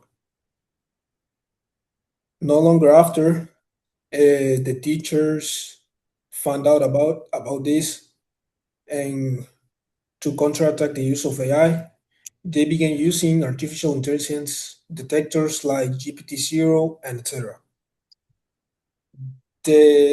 One of the main issues with this is that it sounds good, but because it prevents students from plagiarizing, but the downside is that since it's not very precise, it could make mistakes and mark something done 100% by a human as having been done by artificial intelligence to some degree. And unfortunately, I was like a victim of this. Once I had to write an essay about a book, was like for a final assignment. We like spent like a whole month reading the book, and then it was time to write the essay. I was able to complete it on time. It was 100% like my work based entirely on the book. It took me about 3 days to do it. When the teacher called us individually to discuss the assignment, it was great with a 0 because allegedly says that was AI generated. Well, was like a 2% AI generated, but yeah. I wondered why this happened, and when I tried to check the source, 30 seconds. 30 seconds. Well, I tried to check the source. Basically, it came up with a direct link from the book. Fortunately, I was able to discuss with the teacher and fix it, and yeah, that's it. I maintain that the professor should not use AI to grade assignments because while artificial intelligence can be useful in many cases, it's not Thank always. you, Mr. Francisco. Your time is up. Yeah, thank you. Julia Morales.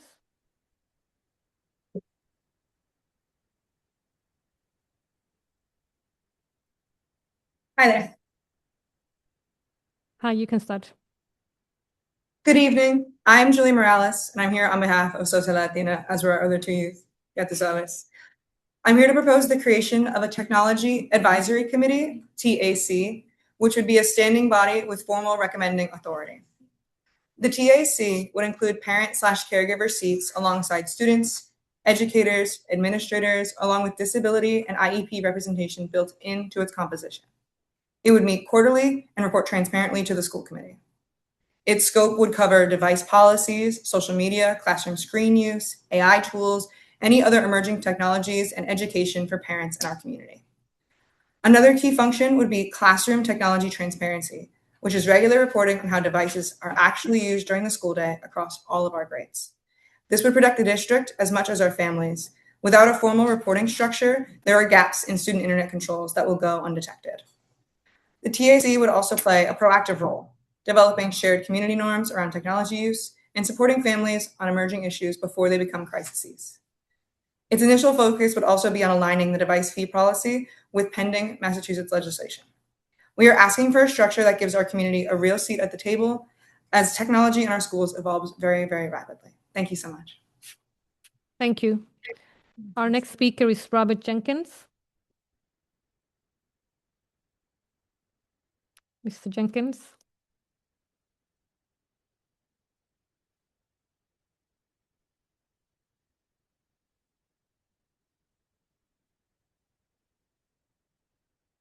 Please accept the prompt. Okay, we will continue our next speaker, Travis Marshall.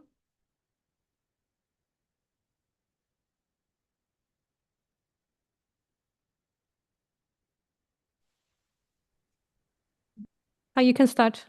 Good evening. My name is Travis Marshall. I live in Rosendale, and I'm the proud parent of students at the English High School and the Bates Elementary School. I was pleased to hear skepticism at your last meeting over the application of a for-profit school that relies on AI and tech for instruction in lieu of actual teachers. This critical eye is especially important after BPS spent time and resources this year working to support families from a different private equity-backed for-profit school on the verge of financial collapse. I ask that the district brings that same critical lens to our own increased reliance on expensive ed tech in the classroom, to say nothing of the recent push for an AI curriculum based on a donor's priorities. I'm old enough to remember when BPS leapt to break up large high schools at the whims of Bill Gates, only to later close the resulting smaller high schools when they were deemed unsustainable. There is certainly a role for technology in school, but education is a fundamentally interpersonal exercise. The relationship between students, paras, and teachers in a classroom community can make or break a student's engagement. That connection, slowly built on trust and respect, is what so often leads to what education scholar Mike Rose dubbed moments when the light goes on. We should be investing in the personal relationships between staff and students, not cutting the support staff positions that foster them. I hope that as we continue to face strained budgets, we take a serious look at the cost we pay in both dollars and student engagement when we rely on ed tech to supplant the personal connection between educators and students. And while we're being introspective, it's worth noting that aside from the considerable cost barrier, the private AI school claimed to accept and service students with disabilities, which is something a few notable BPS secondary schools largely do not. And lastly, on the topic of secondary schools, I have to say just that I'm a parent of a sixth grade BPS student, and it is May, and BPS sixth graders have received invitations from several special application schools and exam 30 schools seconds. over a month ago, but they won't receive open enrollment lottery assignments until almost June. This staggered timeline harms students, and it reinforces a hierarchy of value for both students and schools. We can't keep doing this to our students. Thank you very much. Thank you. Our next speaker is Joanne Freeman.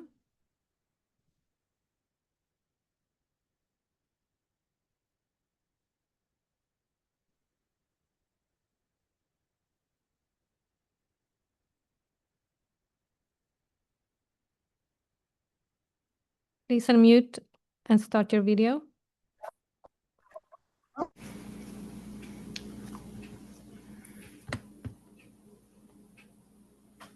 You can start.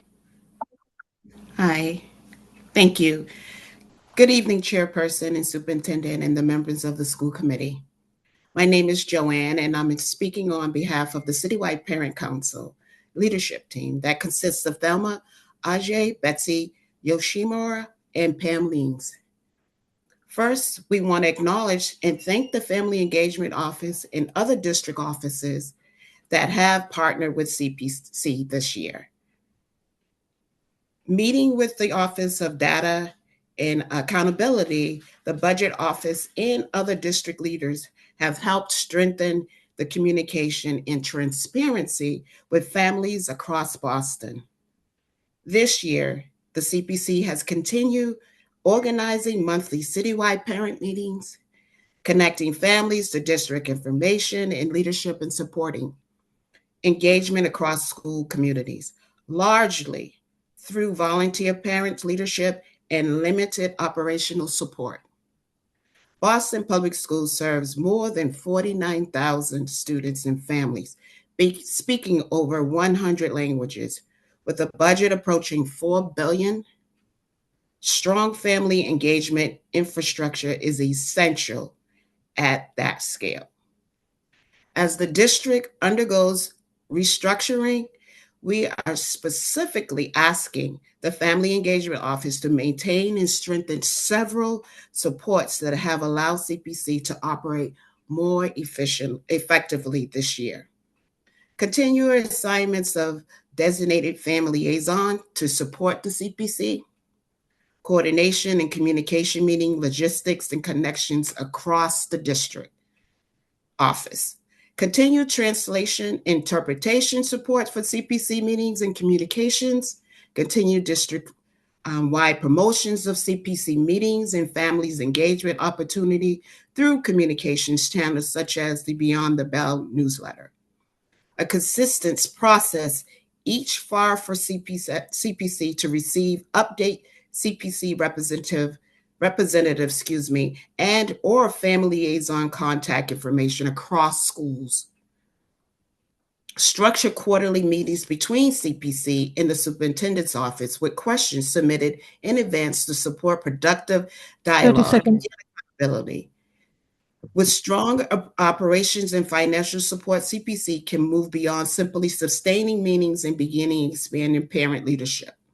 Develop and improving outreach, accessibly increasing school-level representation, strengthening district-wide communications, systems, and elevating family voice in more consistent, impactful ways across Boston Public Schools. Thank you, and we hope to receive a thoughtful response to those requests and continue building this partnership together. Thank you. Thank you very much. Our next speaker is Edith Bazil.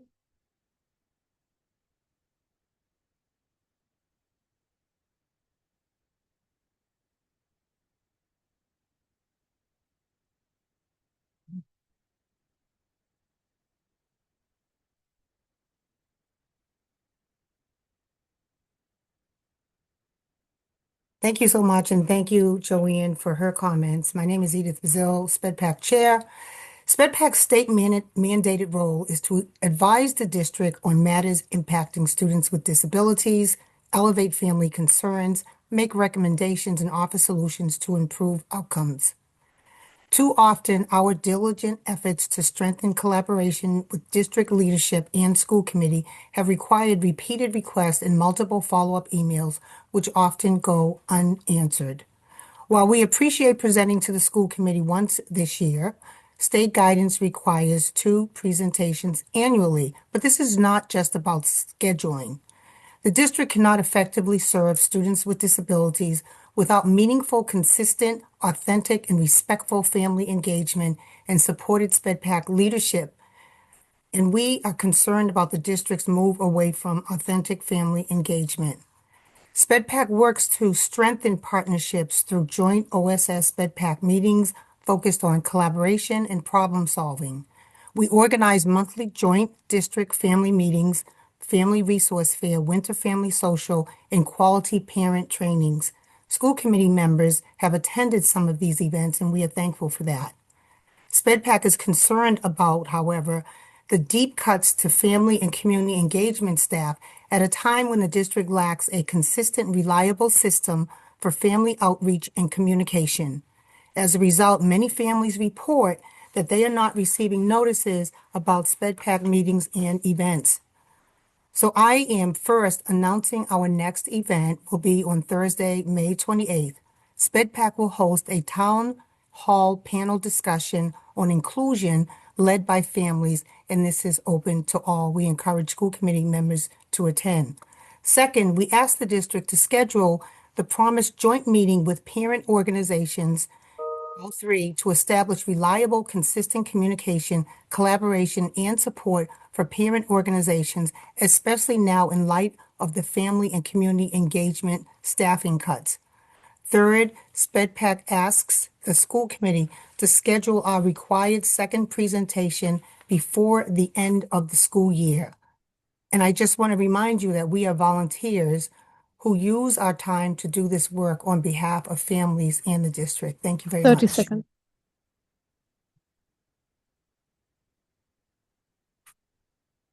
I'm done. Oh, thank you. I will try with Mr. Jenkins again. Mr. Jenkins. For some reason that you were declining, so I will try again.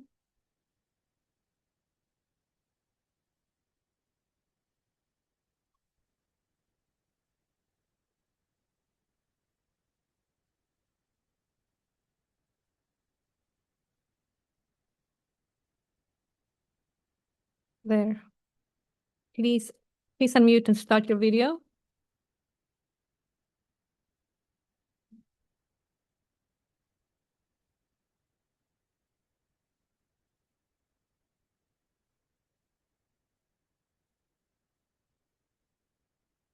Mr. Jenkins, please start your video and unmute. Yeah, I don't think, yeah.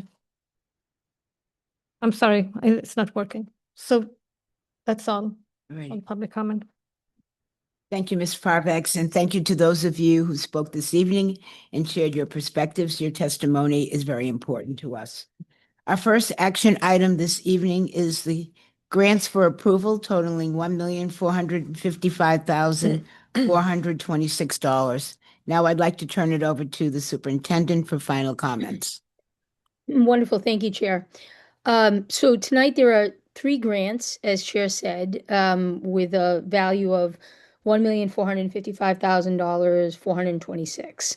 The largest is the More EV Truck Rebate, which is also called the Massachusetts Offers Rebates for Electric Vehicles Grant.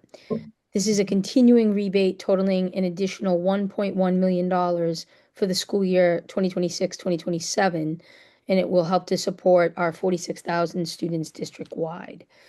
This rebate is offered by the state for the purchase of electric school buses and will pay for additional electric buses and or the continuation of the BPS bus fleet electrification. The 2 other grants total $300,000 or $150,000 each. The first is the Special Olympics Massachusetts Unified Champion School Grant. This is a continuing competitive grant serving between 800 and 1,200 students district-wide. The grant supports meaningful social inclusion by bringing together students with and without intellectual disabilities to create accepting school environments, utilizing 3 interconnected components: Special Olympics Unified Sports, inclusive youth leadership, and whole school engagement. The funding will support engagement activities, game days, and youth leadership opportunities. The final grant is from the Kendall Foundation, New England Food System Grant. This is a competitive grant totaling $150,000 in the school year 26-27, and again will serve all students district-wide. The purpose of this grant is to provide funds for farm-to-school program development and implementation. It will pay for farm-to-school manager compensation and marketing, promotion, and equipment. So, Chair, we would ask for an affirmative vote from the committee for the grants before you. Great. Thank you. I'll now open it up to questions and comments from the committee. Do you have anything? Ms. Garrett? Just, I think the superintendent explained this, but just for the clarity, as transportation budgets get so much attention and we have Chief Bloom here, what bearing, if any, does this rebate have on our transportation budget? Or is this allocation separate for the distinct purpose that Superintendent Skipper discussed? Or does it affect the budget overall? It largely reimburses the cost. Oh, no, not working. Better? Yeah, it's better. Okay, sorry. This grant largely reimburses the cost of buying electric vehicles. So it affects the program in that it enables us to buy more vehicles than we might otherwise be able to afford, but it does not offset operating expenses or anything like that. So it's really about helping us afford the more expensive electric vehicles. What is the cost of an electric vehicle bus approximately? I apologize. I don't have that with me, but I can get that for you very shortly. They are quite I don't know the exact dollar, but it roughly, each electric vehicle is roughly 3 times the cost of its gasoline comparative.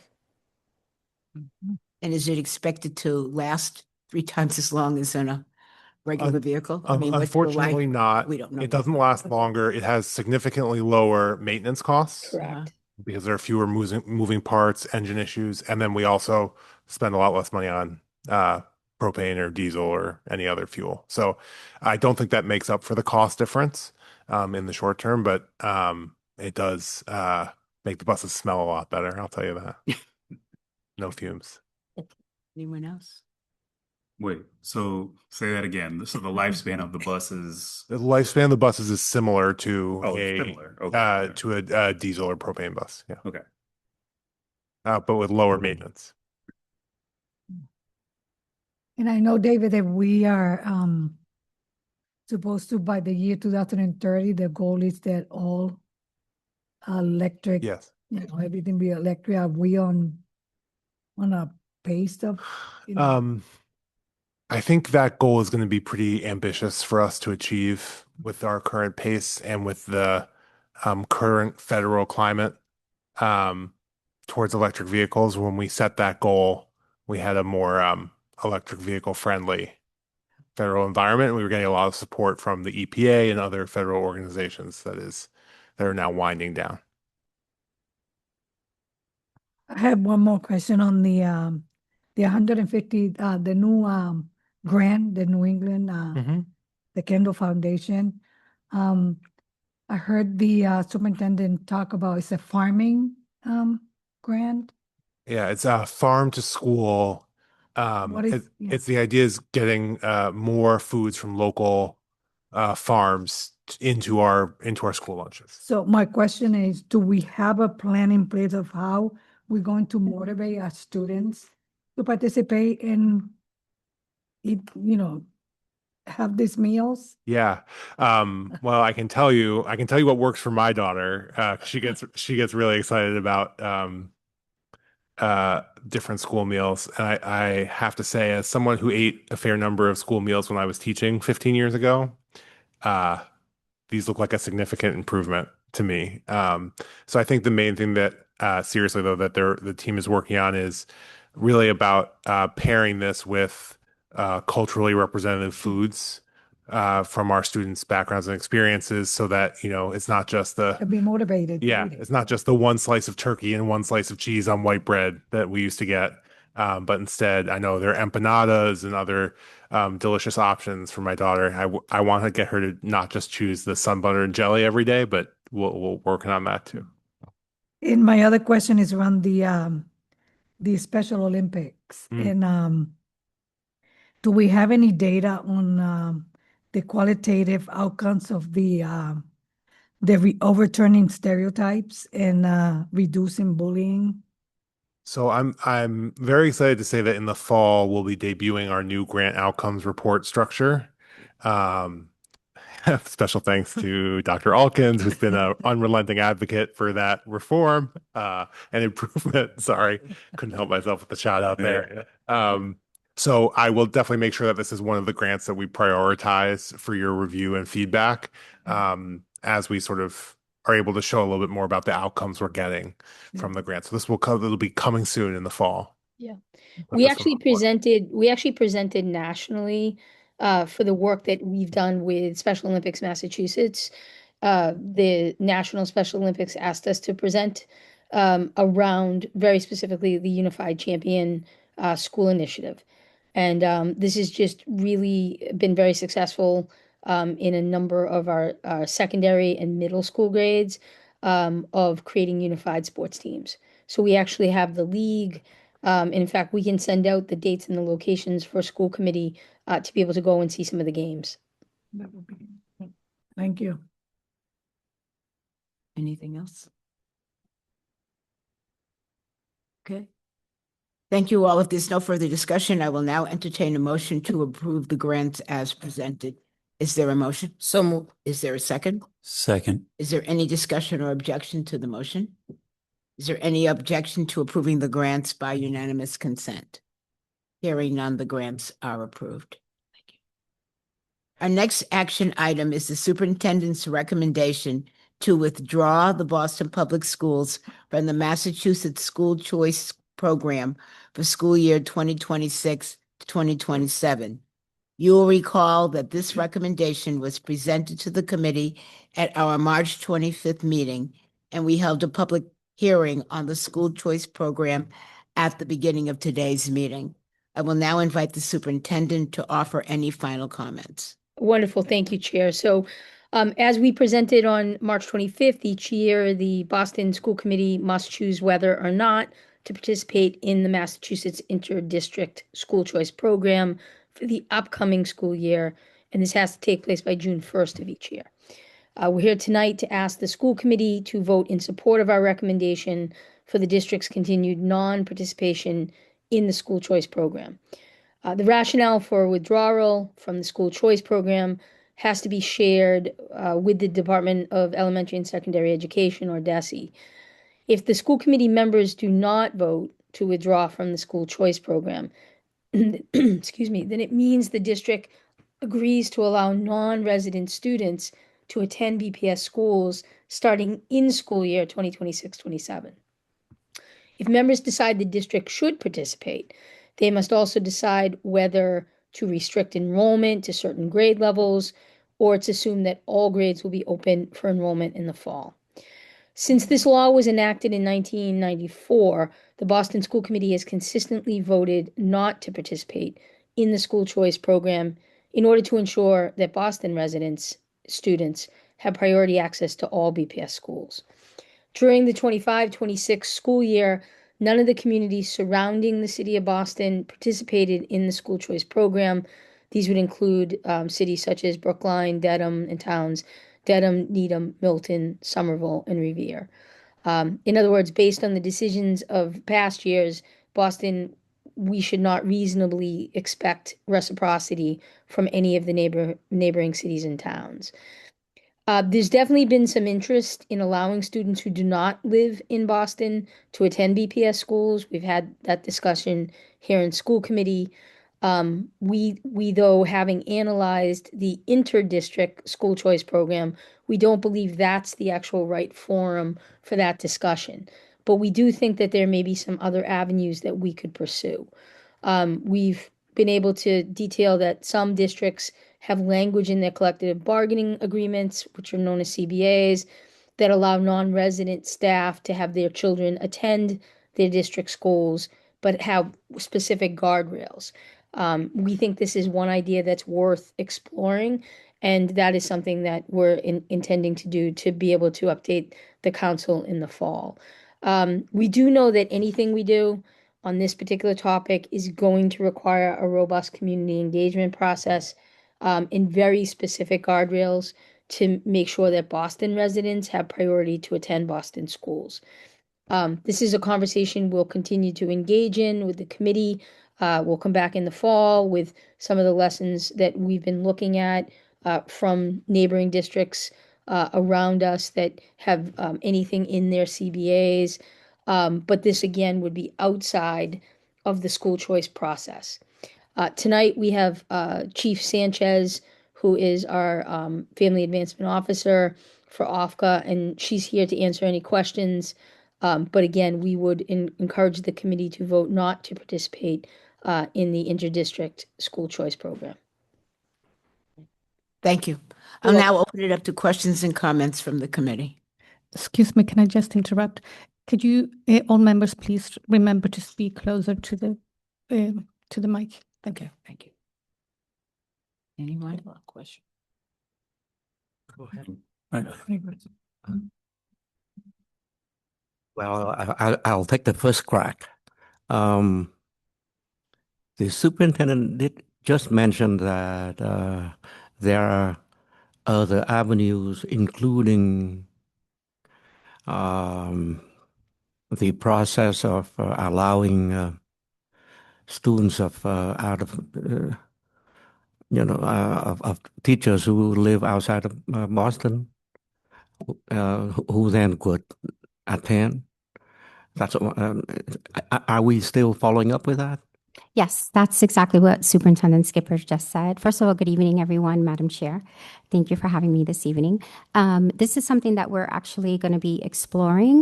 We need to actually take a deeper dive into data, as well as looking at what other bargaining agreements have, which is what the superintendent just mentioned, and other different avenues that may be available for us to take the opportunity to be able to share what that data looks like, probably in the fall time, and come back here. But as Superintendent Skipper said, it'll take a robust community engagement process along with other deeper dives into data and how other districts are currently doing it for us to present here. So that process will take a couple of years, or at least a year. I would say at least a year. Yes. I see. Mm-hmm. The other issues that I heard was that if we open this kind of program, allowing students from other communities to attend our Boston Public School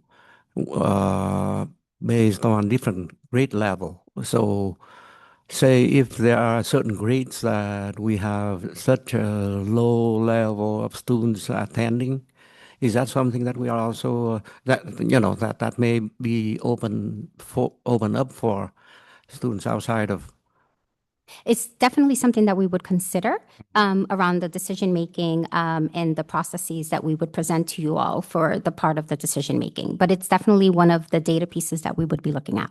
So we're looking at that in a year or so ahead of time. Within the process, yes. I see. Mm-hmm. Thank you. You're welcome. Just for the sake of reiterating, I think the financial implications of something like this. So opening our district up in terms of if our students are deciding what, in theory, if another district was to allow for that reciprocity, the cost that it would be for our district to support that student being placed at a seat outside of the district versus what we would gain from a student coming into our district. So really difficult to put the exact costs, right? Because it really depends on the needs of the students that we would be welcoming.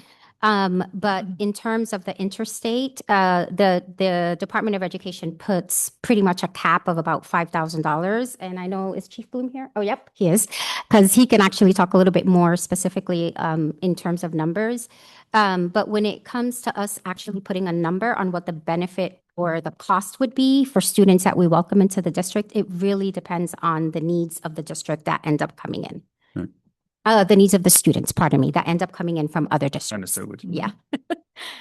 Yeah, I'm mostly coming up because you called on me, but you actually answered it about as well perfectly. I don't think I have much to add. If students who join us had disabilities or other costs, that cost would be borne by the district and would be higher than any revenue we receive. If it's a student who is not an English learner, is not a student with disabilities, and is filling a seat that would otherwise be empty, the marginal cost on the district is actually pretty minimal, and so the additional revenue would be more than what we receive. So it is the financial argument is it is very much depends on the needs of the individual students who would participate. That's right. Just to put that in larger average cost context as well, the $5,000 is still a lower average per pupil amount than any Boston Public School average at this time, correct? Even the most efficiently used dollars per student exceeds $5,000 per student. Correct. Our lowest per Boston Latin School is probably our lowest per pupil. Correct. And that is over $5,000 per pupil. Well, just let me ask following up questions. Just because we are saying that the budget allocated per student, let's say $25,000 per student or $30,000 per student, for a school year, does that really mean that each student will spend 35,000, or is that that does include costs that are absorbed by other? Yeah. Okay. It's a great point. Not necessarily. It'll really vary. And I think this is the financial argument is just one of several that we need to review before we would consider something like that. Mm-hmm. Just also to clarify the pilot again, that has been brought up in previous years of this discussion in terms of testing the waters around this. It sounds like the superintendent and chief, you were describing that DESE has a set way that they define allowed pilots that are different from some of the suggestions that may have come from the committee in the past. Is that correct? That pilots for the state would be at a grade level with no further restrictions versus by a role type, such as staff members would be through a different process. That is absolutely correct. Yes. Yep. And so as we consider our options over the next year, are both still being considered, or is it more that we've deemed that the DESE provisions for a pilot are unlikely and that we're looking more at collective bargaining and other things, or are both still being explored? I mean, I think that we want to be able to diversify and really generally understand what our options are. So I envision a process where we're involving the community. We're trying to really deeply understand what are the options, right, in order to open it up, along with cost and other things that we need to consider to make a most informed decision. Yeah, I would also say that the the examples of what we've been able to sort of track down with the CBAs are districts that don't use the school choice program. They instead use the collective bargaining of their units, and they build the guardrail language into those CBAs.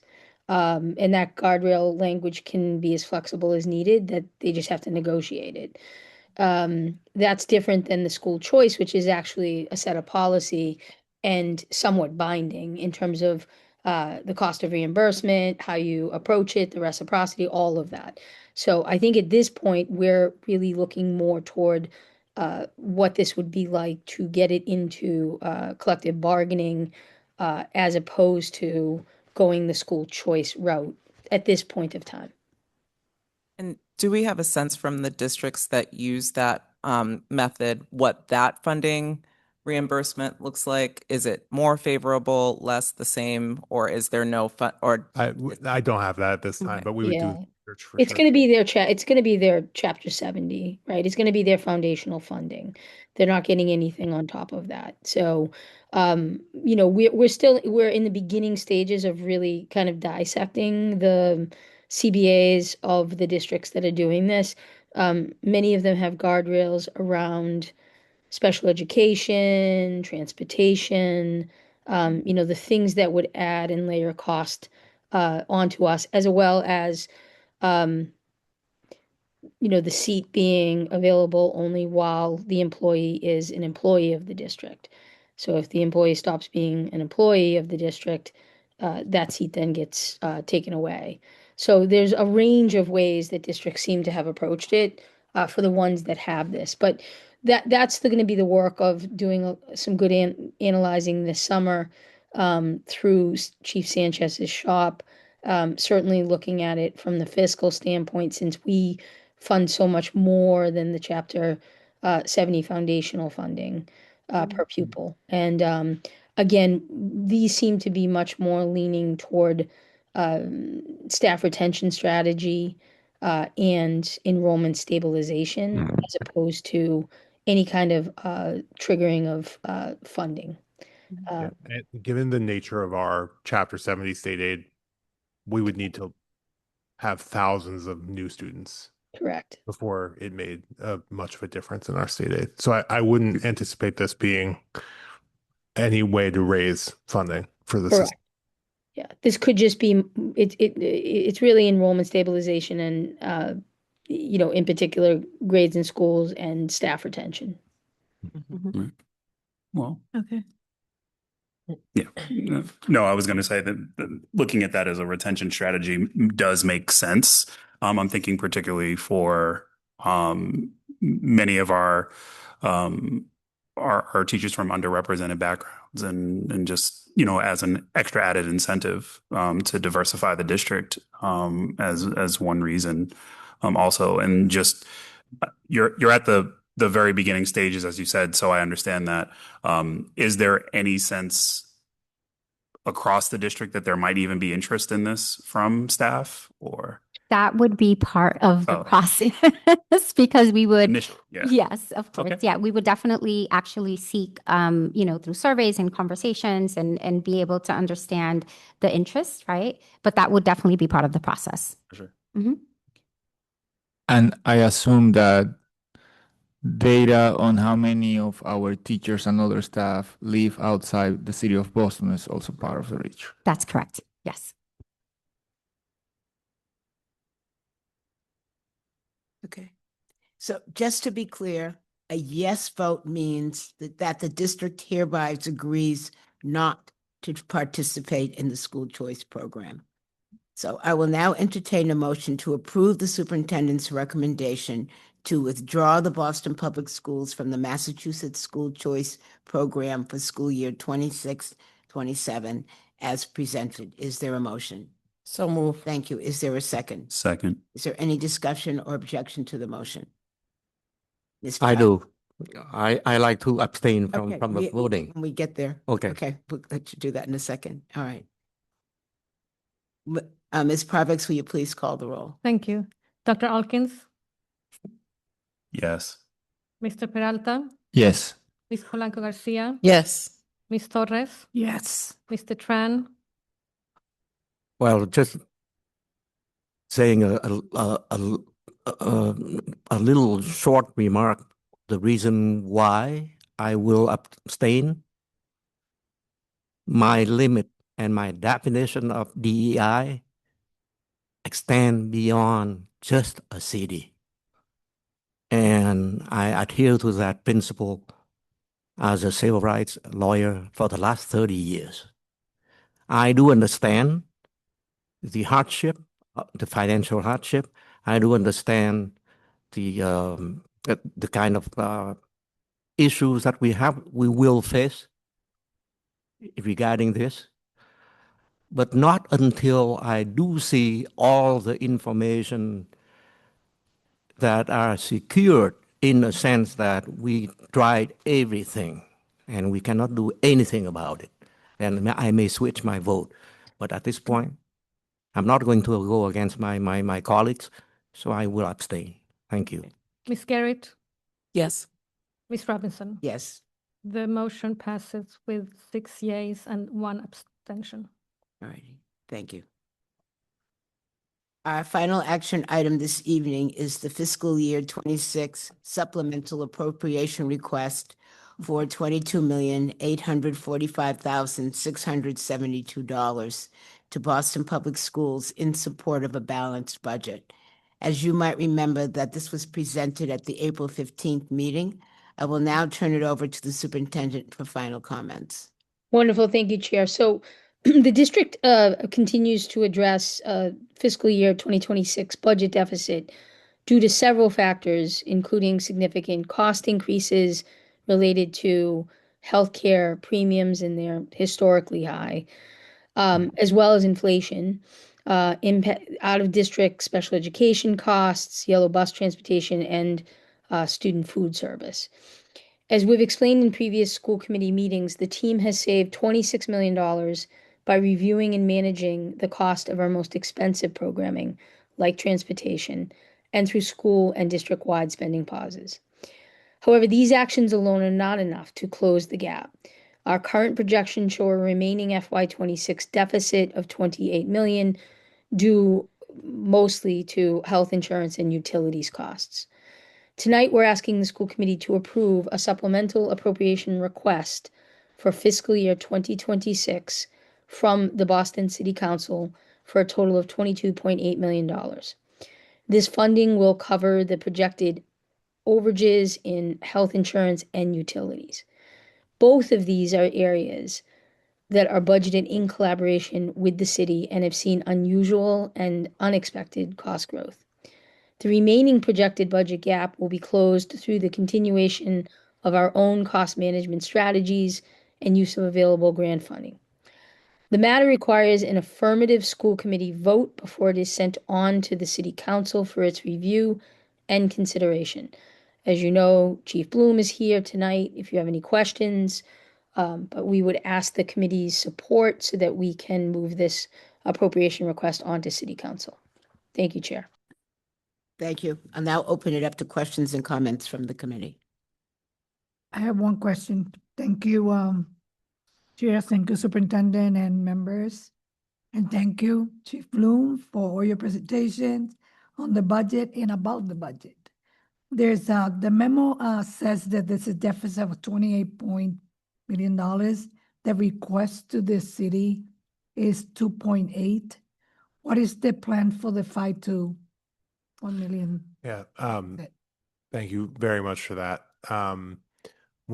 So all of this data is based on our projections as of the end of March. When we looked at those projections, we felt confident in first that we would not be able to make up the gap of the health insurance discrepancy, but that with the remaining 3 months in the year, we had sufficient time with our current spending controls to solve the other about $5.5 million that's remaining. And we believe that's sort of the overage that we can manage within our own spending controls that we have in place. And then we also will probably see a little bit of available grant funding as some grants are sort of underspent towards the end of the year. We'll be able to spend them down using appropriate expenses from the general fund. Thank you. That was my question. Yeah, I think my question was more like, are there any complications there between the last time we heard an update and now, with our ability to manage that? I think it was like 5.5 million that you talked about. No, I mean, yes and no. There are always some small complications. We had a couple of utilities bills come in slightly higher than we were expecting, sort of the tail end of our cold winter and price increases. We also got some good news on some other spending. So sort of we're still on track very much. Right now, I feel very confident that we'll be able to close that 5.5 million, and we'll certainly be able to give the committee another update before the end of the school year about where we are on track for that. But I do not anticipate any additional bad news coming for the current year. And just as a reminder to school committee, so in the FY27 budget, you saw an initial projection and budget that we were allocated. And then the city reran the projections and realized that even in that short amount of time, from the original budget allocation to the spring, the cost of healthcare went up dramatically. And so as a result, they actually, before you voted the FY27 budget, they added in a very large amount of money to ensure we did not run a deficit next year. Unfortunately, last year for the FY26, that same process didn't happen. So we were given the projections, you voted a budget, the summer and the fall came, and those projections, to everyone's surprise, were much higher than what had been projected. So there was not an opportunity to add dollars into the FY26 budget except for right now. So that is the difference between FY26 and FY27, to give you a sense. Both years show just the historically high instability of the healthcare benefits. And we thank the city for this year having done that further projection before you voted the FY27 budget. What the superintendent just shared connects to my question around looking ahead to next year's budget cycle. And just in light of the overages and some of the projection corrections midway that we've had to do, what can you walk through maybe some key markers that you are hoping might be present next year, whether it's communication with the city or reevaluating projections or reevaluating spending at key moments, just in case the extra provisions that we built in that the superintendent described are still off in some way? Are there moments that we as a committee should be looking for in the calendar to do any checks around that? Yeah. So in a typical year, my answer would be I'll be back before you in December, and I'll give you our first update on the budget then based on October projections. My guess is, given what happened this year, we will want to give you an update earlier in the cycle with projections. So the big moment for us is usually either the last payroll in September or the first payroll in October, because that's when our teacher count is the most steady, right, in our employee count, because many of our employees are hired for a September 1st start date. It also is the end of our first month of transportation expenses, and we have a good sense of our routes and our ridership costs and other things there. So really, that sort of middle of October data is our best way of knowing for certain. There are some early indicators we'll be looking at. So we get some summer indicators around health insurance rates. Last year, that was our first flag that something was off.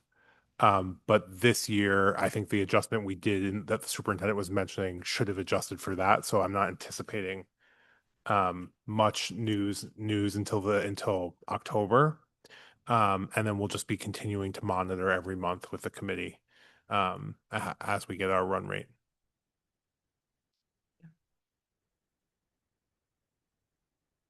Any other questions? Okay, I will now entertain a motion to approve the fiscal year 26 supplemental appropriation request. Is there a motion? So moved. Thank you. Is there a second? Second. Is there any discussion or objection to the motion? Ms. Parvex, will you please call the roll? Thank you. Dr. Alkins, Yes. Mr. Peralta, Because I wasn't here in the last meeting and because personal circumstances that has prevented me from thoroughly review the materials, I will abstain from this vote. thank you. Ms. Polanco Garcia, Yes. Ms. Torres, Yes. Mr. Tran, Yes. Ms. Garrett, Yes. Ms. Robinson. Yes. The motion is approved with 6 yeas and 1 abstention. Thank you. Thank you. We will now transition to our reports. Our first report is the fiscal year 27 interim salary and non-personnel payments on external funds. Committee members will recall this is an annual request the finance team makes to the school committee to keep our district moving smoothly. Let's try to keep this presentation to under 5 minutes. Welcome back. I want to invite the I forgot superintendent this one was me too. to give introductory remarks, and then we will hear from Chief Bloom. This is the Chief Bloom show tonight. Yeah, I know. Um, I'm getting my steps in. So thank you, Chair. So tonight we are asking this body to vote to approve the FY27 interim salary and non-personnel payments on external funds. Each year, the school committee authorizes the district to make interim salary and non-personnel payments on external funds while we are awaiting formal grant awards. This vote applies to grants that are projected to be awarded for the FY27 and will be submitted for approval at a future school committee meeting. Approval will allow interim salary payments to be made for personnel paid from external funds, as well as encumbrances for non-personnel. We make this request annually at this time of year for grants like Title I that we receive every year, but formal approval doesn't come until the fall. But we obviously need to hire the staff and the positions to ensure we're ready for the start of school. School committee members are in receipt of a memo on the topic, which is available at bostonpublicschools.org/school committee with tonight's meeting material. So at this point, Chief Bloom is there. I will turn it over to him. Thank you, Superintendent. I think you covered it. I'll give my 5 minutes back and look forward to answering any questions. All right. I'll now open it up to comments, questions. I have, yeah. So thank you, Superintendent, Chair, and members of the committee. Back to you, David. Just thinking about the two largest grant, the Title I, which is 40 million, and the circuit breaker, because this is my first time on, listening to this. In the previous year, has there been an instance where the grants included in this interim, the request was not awarded? No, we have not had that situation happen. They are often awarded for a slightly different amount. So the most recent projection I just received from DESE suggested it might be 40 million and 80,000 for Title I. So the amount will often vary somewhat, but not significantly enough to impact our ability to fund the positions that are being requested. For most of these grants, the positions only represent a fraction of the amount listed, but we are giving you the full amount. So we don't spend all 40 million of Title I on positions. And then for circuit breaker, that's another great example of we get that reimbursement, we bring it back for the committee in the fall, but that funding pays for a bunch of our out of district special education contracts. It is a legally obligated state aid. We know we're going to get it, but without this vote, we wouldn't be able to contract with the providers of those services until the committee was able to formally approve the reimbursement, which wouldn't happen to the fall, which could lead to a delay in services. So this vote allows us to take that procedural step. And the commitment that the committee is making is that any positions on these grants that are not funded, that the committee would fund them temporarily out of the general fund until we were able to find other funding sources for them. Question? Nothing. You have a question? No. Just out of this list, like that said, how many of these grants do you anticipate perhaps not being funded? I anticipate 100% of these grants being funded. Are there, well, I guess my question is more, are there any that you feel are more at risk? So most of these grants come with many of these grants come with a legal obligation of funding. So Title I, we legally have to be funded. Right. The Boston Children's Hospital pilot funding program, they are not legally obligated to give us, but we've already been talking to them about it. They've assured us it's coming. We know what it's for. We're just sort of negotiating the final details of what that grant will be. They've been an amazing funder through this program for a number of years. I have no doubt we will receive this funding, maybe not this exact amount, but enough to fund the positions in the next year. But so I guess those are technically slightly more at risk because it's not like legally binding like circuit breaker or Title I. Okay. No, thank you. Thank you, Madam Chair. Thank you. Again, Title I. Hay algunos fondos del título 1 que hay algunas escuelas que no usaron, no utilizaron. It is my understanding that there are some funds that belong to Title I that were not used by some schools. Correct. Exacto, ¿cómo podemos medir el impacto de los fondos del título 1 si estamos viendo que hay algunas escuelas que tradicionalmente este fondo no lo usan? O sea, ¿qué es el plan para que las familias puedan usar y hacer un mejor provecho The de estos fondos? The question is, how can we measure the impact of these funds of Title I if there are schools that are not using these funds? Because there are some families that might be interested in using this finances, this funds. Entonces, How can we measure the impact? exacto, entonces, ¿cuál es el plan para poder dar seguimiento a que las familias realmente puedan hacer un mejor uso? Porque este dinero es para el uso de ellos. So it is my understanding that these funds are for the families to be used. What is the plan ahead in order to be able to convey to the families that those funds can be used by them, if there's any plan in the Obviamente future? para los estudiantes que Obviously, necesitan. the students are the ones that need those funds. Yes. So our primary use of any funds that aren't spent is through expanded summer school programming. That's our main sort of way we push the money out to families. But I would say one of our main priorities is helping schools spend all of their money. Um, it is a repeated comment of mine at school leader PD, and whenever I talk to leaders of sort of make my job harder and spend all of your money.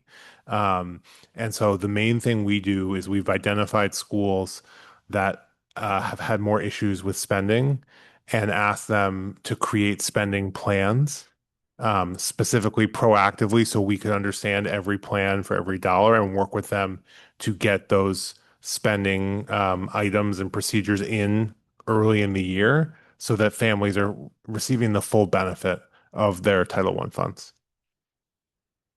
¿Y hay alguna data, evidencia que puedan mostrar de le entregamos tanto, gastamos en tutoría para los estudiantes, ayudando a las familias que necesitan, que están en riesgo?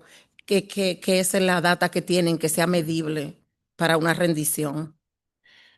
Is there any data? Is there any evidence? Is there any data that shows that provides you details regarding this spending? How much money was allocated for families that needed this, for tutors, etc.? That allocation of money. Is there any data that speaks about the allocation of money that took place regarding these funds?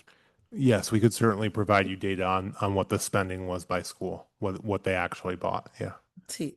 La razón por la que insisto mucho cómo se gastan los fondos del título 1 es porque siempre repetimos, siempre estamos pasando lo mismo, siempre los fondos, las escuelas no lo usan, entonces hay muchas necesidades de nuestros estudiantes, de nuestras familias, y siempre vemos que que las escuelas no terminan utilizando los fondos. We have to be very cognizant because this is a question that we repeat all the time. This allocation of money, we keep asking this question regarding how are we spending the funding that is available to Title I. We talk about schools not spending these funds, and that is a question that comes very frequently. That's why I'm always emphasizing it. How are Title I funds being used? I appreciate that. Thank you for that. Yeah. The last question is, I know the McKinney Homeless dice que van a tener 72,000 en fondo. Este es el fondo más pequeño que cubre a estudiantes sin hogar.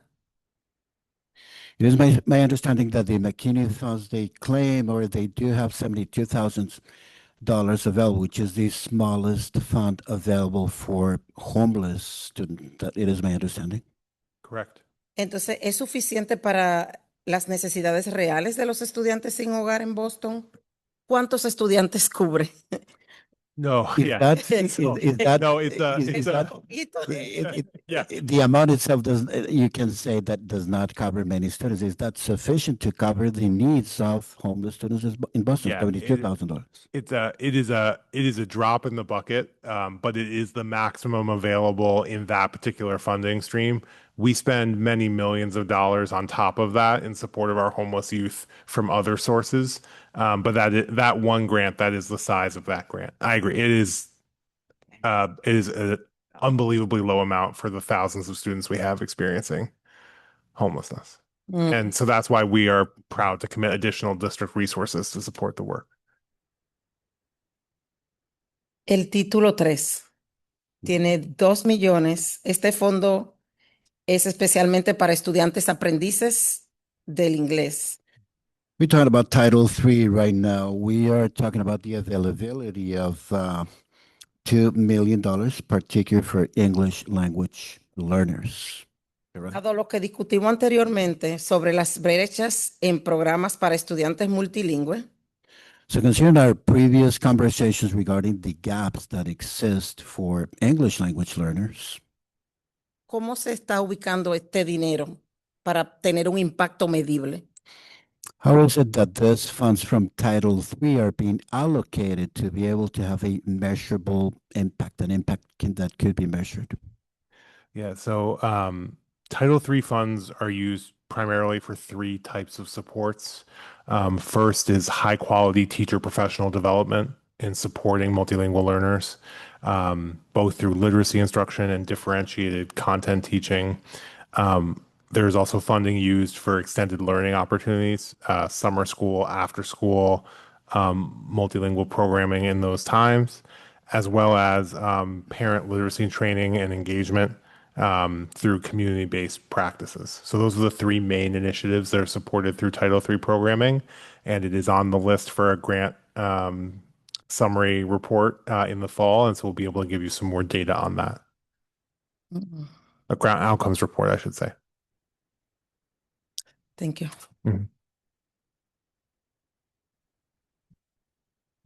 Thank you, David, for sharing all this information. What I know is about adult education as the first thing there. So it says $877,000. Is that a grant that comes from DESI to BPS? It does. I believe it's actually I'll have to double check that one. I think it might be federally funded through DESI, but I can double check that. All right. So I can tell you if it comes through DESI, that is the money that the state of Massachusetts, in combination with federal funds, put together for adult education. And that's around $60 million every year that then is allocated to different school districts and nonprofits and other organizations doing adult education. Mostly that money goes into English classes for adults. Yes. And I think it's the same here, that money will go into English classes, some high sets and some workforce development. I know that out of these 60 millions, the state of Massachusetts contribute around 40 or 45 million, and the other 10 or 15 million come from the federal government. Yes. Given this administration, this federal administration who has declared English to be the official language of the United States, and at the same time is actively trying to cut any money that they put into English classes for adults. Just putting that out, that beautiful contradiction there of, yes, English is the official language, and no, we are not going to give you a dime to help you learn the language. If that happens, and there's a lot of advocacy trying that doesn't happen, but let's say it happens and we ended up with 15, 20 fewer $1 million for this grant, what will happen? Will that mean that BPS will have to cut the English classes for adults? So in the current year, we received about $170,000 of federal funding through that pathway.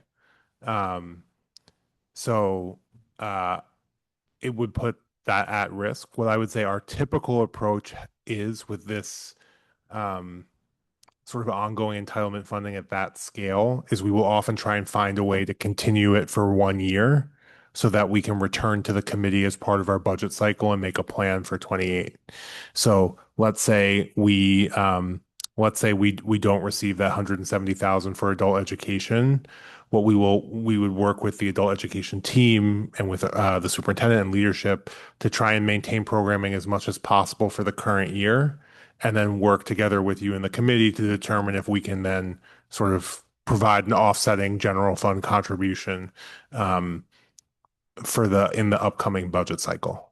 All right, thank you. Yeah. Anyone else?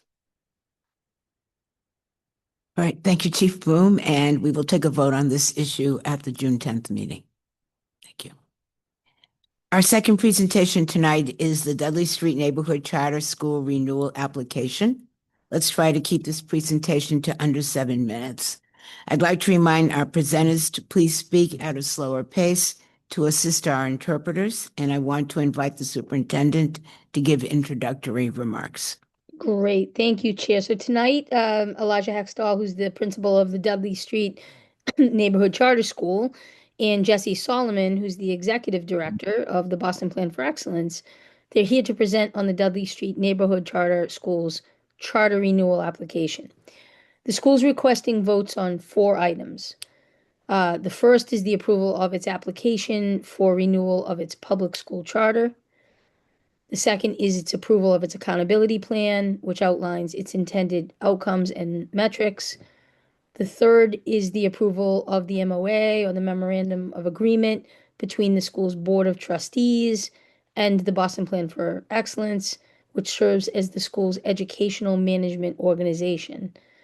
And the last is its revised expulsion policy, which aligns to updated guidance from DESE. According to DESE, Horace Mann in-district charters are independent public schools that operate under 5-year charters granted by the Commonwealth's Board of Elementary and Secondary Education. The board is required to conduct an ongoing review of charter schools and by the 5th year of a school's operation, decide whether its charter should be renewed. Renewal of a school's charter is based on academic program success, on organizational viability, and adherence to the terms of the charter. Dudley Street Neighborhood Charter School has been very successful, and I have appreciated the partnership between this school, Boston Partners for Excellence, and the BPS. We recommend that its charter be renewed. The team here tonight can speak to its academic progress and student outcomes. We are aware that one barrier we know the school has experienced is that the school's current K-5 grade structure does not align with BPS's K-6 and 7 to 12 models. And we're working with the school on resolving facilities limitations related to the grade configuration. This issue is not related to the charter or the actions that we're asking the committee to take. I just wanted to make sure that we acknowledge that and assured that we are working, with Elijah and with Jesse. So at this point, I will turn it over to both of them. Thank you. Thank you, Superintendent Skipper. Good evening. My name is Jesse Solomon. I'm the Executive Director at Boston Plan for Excellence. We serve as the educational management organization for the school. I'm quickly going to talk about the history of the school and kind of how we got here, and then turn it over to Elijah, who is our wonderful school leader, to talk a little bit about the last 5 years and performance and where we're going.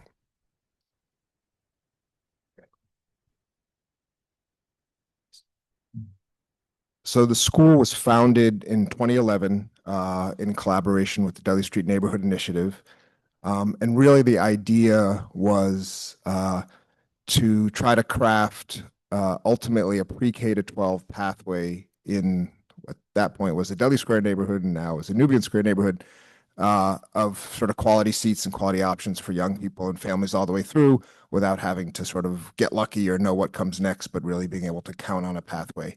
And so that began with Dudley Street. And then in 2015, we became the EMO for the Dearborn STEM Academy, which obviously grew up to 12th grade. I want to give a quick shout out to the Dearborn, which, as you know, is coming out of turnaround this year and is a level 1 school. So I think in many ways, that original vision of a quality K to 12 pathway is alive and well. The school was founded with a 3-part mission. The first, obviously, and most essential, to provide a high quality education for all students, but also to serve as a driver for human capital development in the city. We run the Boston Teacher Residency Program and prepare new Boston teachers in the school, and to serve as a partner in improvement in the Dudley neighborhood school. So really to work closely with community agencies, DSNI, and others, and other schools in the neighborhood, and really think about a kind of coalition approach to good schools and good options in the neighborhood. I'll turn it over to Elijah now. You don't need me to tell you this, but I can't actually imagine a harder job than a school principal. And Elijah came in the middle of the pandemic. I don't think met anyone in person for the first like 9 months, and has just been an incredibly steady, positive presence, able to combine vision, love for kids, and just the kind of steady approach to implementation that schools need. Good evening, everyone. So, Jesse gave a little bit of the history. I want to talk a little bit about the last 5 years and then kind of what we're looking forward to moving after with this charter renewal. Just first by highlighting some of the accomplishments I think we've made. One is just moving from Tier 4 to Tier 2 in the PPS school quality framework. So we're proud of some of the work that has happened there. That's a lot of our family information and kind of their feedback, but also like the school's strives and growth. Additionally, we've moved our accountability percentile from 10 to 16 throughout the last few years.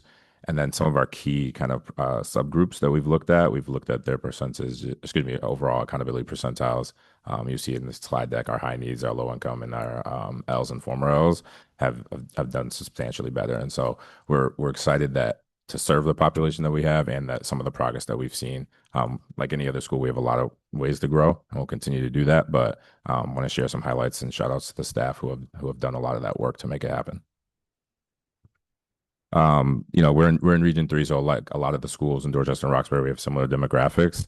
When I got to the school, we spent a good amount of time thinking about what our autonomies were, but also how we were aligning to the district. And so we did put an emphasis on literacy in the same way that the district was, so that we could capitalize on both the district resources and supports, but also think about what strengths and things that we had in the building.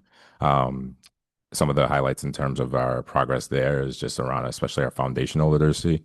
We spent a lot of time with staff in terms of professional development, thinking about what we could do at the lowest levels to ensure that our kids could get to grade level on reading. A couple highlights I want to share out loud, just in terms of our K2 students. We spent a lot of time looking at their MAP data, looking at core phonics data. And from the last couple of years, we saw a big increase of about from 54% to 83% of students who were meeting or exceeding expectations in phonological awareness, which is a big focus in our professional development. We saw a reduction in a lot of students testing below grade expectations in first grade, 24% to 3% at the end of the year last year. And then we saw, especially in our grade 2, a lot of our reading skills improve significantly for our students throughout. And so we saw that in our focus areas that we were seeing growth, and our teachers were really using that momentum to kind of continue to propel our students. Additionally, I think outside of like kind of the lower school, if we look at the upper school, our science has done really well. We're right on par with the state average in terms of our achievement, and have been consistently right around that for the past few years. And then we also feel like we've finished pretty strong. And as Superintendent Skipper mentioned, although we want to move into a 6th grade, we have seen some positive work with our 5th grade and highlighted that as well. I'm going to talk pretty quickly because I'm cognizant of the clock that is in front of me as well. One of the big pieces is that we've really focused on internal coherence. And so I think when I got there with COVID, there were so many different things that people tried, but we also had a lot of different autonomies. And I think that we weren't completely aligned as a school. So we spent some time really making sure that vertically and across that we were speaking the same language and having the same data systems. We've adopted a couple curriculums. So we moved to illustrative math, high quality curriculum that Desi suggests, but also that is used in the BPS. We used to move to focus in our early ed grades. We also had every teacher letters trained and all of our special pops teachers Wilson trained. So we spent a lot of time making sure that infrastructure and supports for staff were there to make sure that we could do some of this work. I want to continue to do that and capitalize also on making sure that we can do the right things for our kids and use some of our autonomy, but also set them up to be successful in any school in the district. And I think the most important thing to know is like, what are we focused on over the next 5 years? Obviously, we're a school, so our number one job is academics. We will continue with this literacy focus, making sure that we align with some of the district priorities so that our staff has the opportunities both to get developed internally, but also throughout the district opportunities. Making sure that our highest need students are students with disabilities, which we see gaps in our school as well as within the district. Making sure that they can catch up to their gen ed peers and that we're serving them really well. So we continue to think about inclusive efforts. Superintendent mentioned the facilities piece. We want to make sure that we have a 6th grade because that's going to support enrollment, I think, across the board, but also help our students align and have less transitions after they leave us, and then continue to support our families holistically through a variety of supports. And that's the buzzer. Thank you. Wow, yeah, this is quick. Thank you. Now open it up to members for their questions, comments. Well, I'm You can gonna start, I know. Yeah, You're due to my relationship with the school and the administration, with the abundance of caution, I am going to recuse myself. Oh. Well, thank you for the presentation. It's great just to see the amount of progress that you've had, particularly during the pandemic. And just, kudos to you just for coming in. I can only imagine what that's like for a new school leader to come in like during that time. I did have a question as it related to your next 5-year slide. You were specifically talking about improving attendance and chronic absenteeism. Could you speak a little bit to where it is currently and just, what are the mechanisms that you all are using? Yeah, absolutely. So I think when I got there, we were somewhere, the COVID times were really high, but somewhere upwards closer to 30% of the student population. We reduced that down to around I think we stand at around 20-21%. But obviously that's still not good enough. And we're still close, but not always meeting our targets each year from an accountability perspective. And so we want to make sure that kids across are obviously continuously going to be in school. And I think that starts with the family support, especially at the elementary level. And so what are the barriers that are impeding that? And then how are we supporting families around the importance of school, and anything that they need in order to make sure that they can get their kids there consistently? That's my own question. Yeah. Just a quick question. How many students do you serve every year? During my time, we've been anywhere between 265 and 290, in that range. And are you seeing enrollment decline like the rest of the district? It's been relatively stable. This year in particular, we're probably 10 to 15, we're on the lower end of that range that I gave you. But overall, we've been pretty stable throughout the last 5 years or 6 years that I've been there. Great, thank you. Yeah. Great. Thank you for the presentation. And am I down again? Yeah. And congratulations on your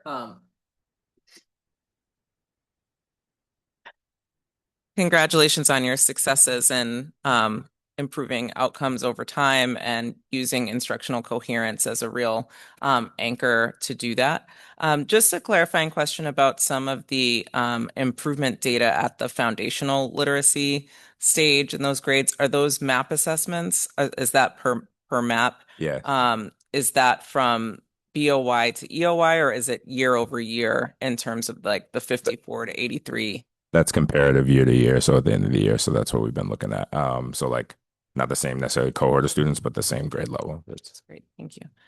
And was curious also on the 5-year timeline, as you look ahead, have you all set any kind of measures or targets at the multi-year level to kind of build on the progress you all are making with proficiency and foundational literacy, et cetera? Are you and your school team kind of setting a target for the next 5-year process? So I think we've done a few different things. So we've always we have a variety of metrics. So I think there's the accountability ones and there's internal metrics. And so internally, we've just tried to improve every single year. I think when we look at our family climate surveys and things like that each year annually, we're thinking, all right, what can we do over the next 2-3 years to get to X mark? And so it may in some places be incremental, we just want to improve by 5% or whatever the case may be each year. I think for our we'll see where we land at the end of this school year in terms of map assessments and some of the academic core data. And I think that will kind of help us determine what it looks like over the next few years. The good thing I think is with the layered accountability is that our accountability plans are due in every couple years anyway.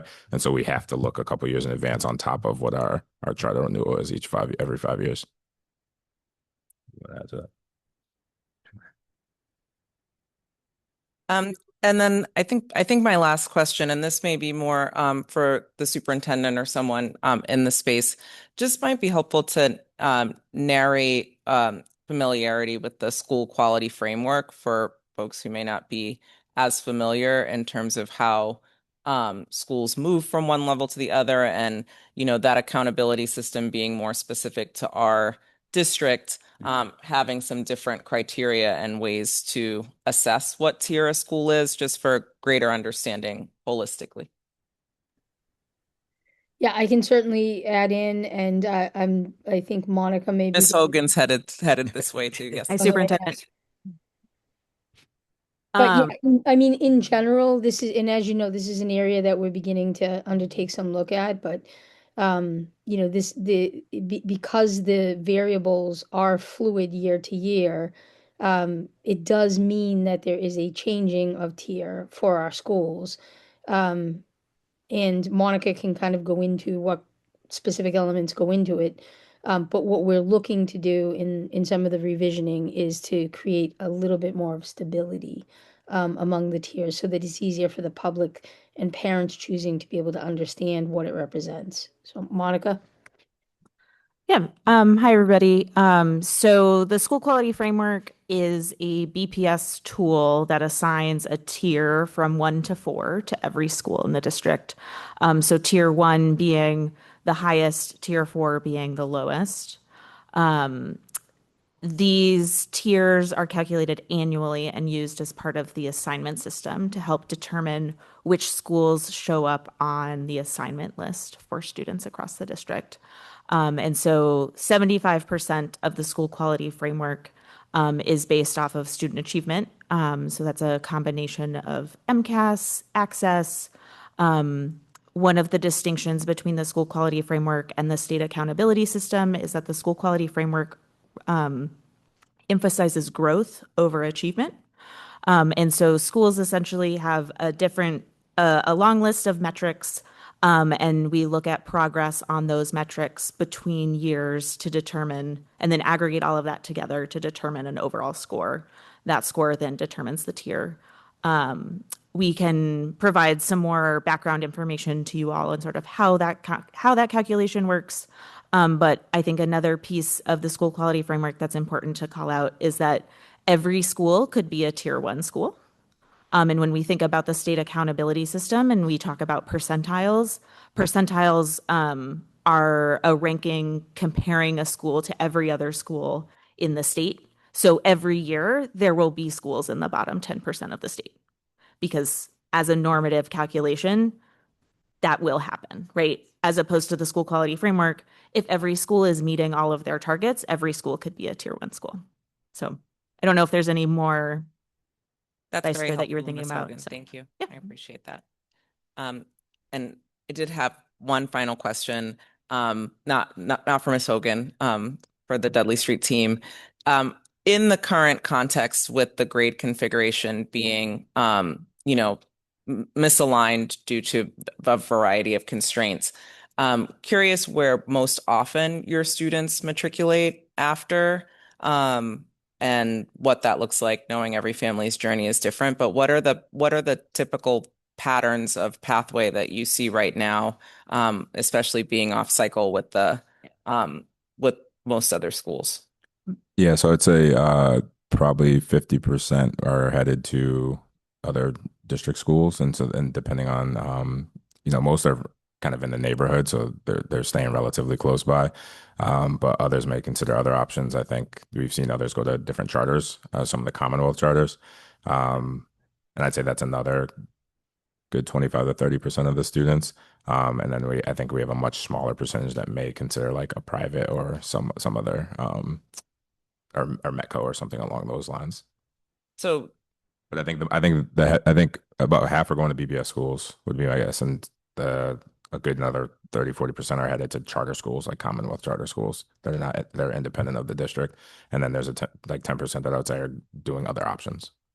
So that's a really large loss of, like, percentage wise of BPS students. So I know it's in the 5-year plan, but wondering if maybe the district team or someone can just share, and I know this is separate from the charter authorization, but what is the timeline to try to think up the K6 versus K5, knowing that 50% of our students are making choices outside of the district, and that has to be some contributor to that.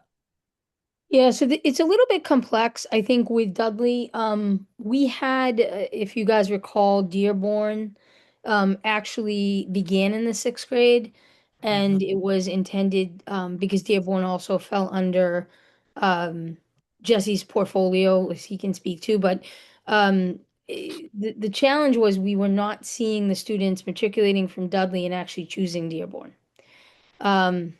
We see sometimes with the in-district Horace Manns, parents gravitating more toward the idea of charter as opposed to the traditional BPS. So I think there's several schools that we have to solve for that are in this space that are a combination of pilot or autonomous or in-district. We solved the Russell, as you remember, they were an off cycle, and we were able to reconfigure the grade and the classrooms to be able to carve out 6th grade for them. The Mason would fall into this category as another school that's off cycle. The Alice, where we have an interruption at the 3rd grade. So this is certainly one of those that we're looking at, and looking at that area of the city as well to sort of see what we might be in the next cycle of long-term facilities to address. The difficulty is, as Elijah knows, I always tease him that he is the world's smallest office. He is the smallest principal office, I think, of anyone in the BPS. But there really is no other room there. There was an addition done to the building shortly before I came in to add kindergarten space. And at that point, we probably could have and should have thought about addressing the 6th grade, but that construction was completed, 5 years ago, and it gave them kindergarten space, but not the ability to expand. So, long story short, Member Scarrett, is it's an active conversation. They are one of several that we need to address where we see that same flowing out of. But I do think Dudley is slightly more in the direction of other kinds of charters or privates as opposed to BPS schools. Thank you. You're welcome. I have just one more question. I'm sorry. What is your teacher retention rate, and can you speak of what kind of support your teachers receive in terms of professional development and things like that? Yeah, absolutely. So it's actually been very strong. Year to year, it's ranged, and during my tenure, somewhere between 85 and 95% of teachers staying at the school. And those obviously, the heavy majority, I think, who leave will just, go to another BPS school. I think in terms of training and support, we've done a couple different models because we've been able to experiment with our schedule in a different way than I think traditional district schools had. But we embed professional learning in the day. And so teachers have their planning, they have a coach, but now we have an enrichment cycle with students and teachers at the end of the day. Our lower school twice a week has professional development with the coach, and our upper school has 2 days a week where they do that collectively. And then we still align also to the district half days so that we can have additional time with the whole staff. And there's a couple other days that we have abbreviated days that we can shorten that. And so, to be honest, I think our teachers get the best of both worlds because they're able to attend some of the district-based professional learning, and then we have our own internal PD that's led by our coach throughout every day, or excuse me, every week. Great, thank you. Else? Yeah. Most of my questions were answered. I just have one question for you. Knowing that this was developed by DSNI in the Dudley Street neighborhood, what percentage of the students actually live within the DSNI Dudley area? I would say the heavy majority are, Roxbury, Dorchester. I think if we're talking immediate neighborhood, it's probably, I would have to guess, a little less than 50%, but kids aren't that far away. Like 60% of our kids get picked up every day. And a lot of them, we can see them walking from their house, right? So it still feels very much like a neighborhood school in a sense that people are in the community and hanging out there and living there. Also, I want to say I'm glad to see that you all decided to choose to work with the focused curriculum, and excited to see the outcomes of your kids too. So thank you for all of your work. And we look forward to taking a vote on this at our next meeting. Thank you. Thank Thank you. you for your time, everyone. Okay, so our last presentation tonight is a report on the artificial intelligence policy. Let's aim to keep this presentation to under 15 minutes. And now I'd like to turn it over to the superintendent for any final comments. Great, thank you, Chair. So in a few minutes, all good? Okay. So in a few minutes, we'll be presenting on the district's proposed AI or artificial intelligence policy guidelines. AI is here and it is quickly being incorporated into our daily lives and our students' learning. Members of my team are here to walk you through the thoughtful and comprehensive framework and guardrails that we've developed for its use for students, teachers, and families. This work actually started over 3 years ago with the release of the district's initial AI guidelines. And this year, we've conducted a thorough community engagement process that included more than 20 feedback sessions with over 500 students, educators, school leaders, and community partners like Sociedad Latina as we've developed this draft policy. We've also heard from students and we've heard from the community many times at public comment about AI and really the yearning for a policy that provides healthy guardrails. This is certainly what the team is proposing, a comprehensive policy. It provides clear guidelines for safe, responsible, and ethical use of AI. It includes strong student safety protocols and protections. It has clear expectations for academic integrity and the requirements for AI training and literacy for both students and staff. The policy defines the boundaries and the guidelines to show how to work effectively within them. And together, they're designed to work as one system.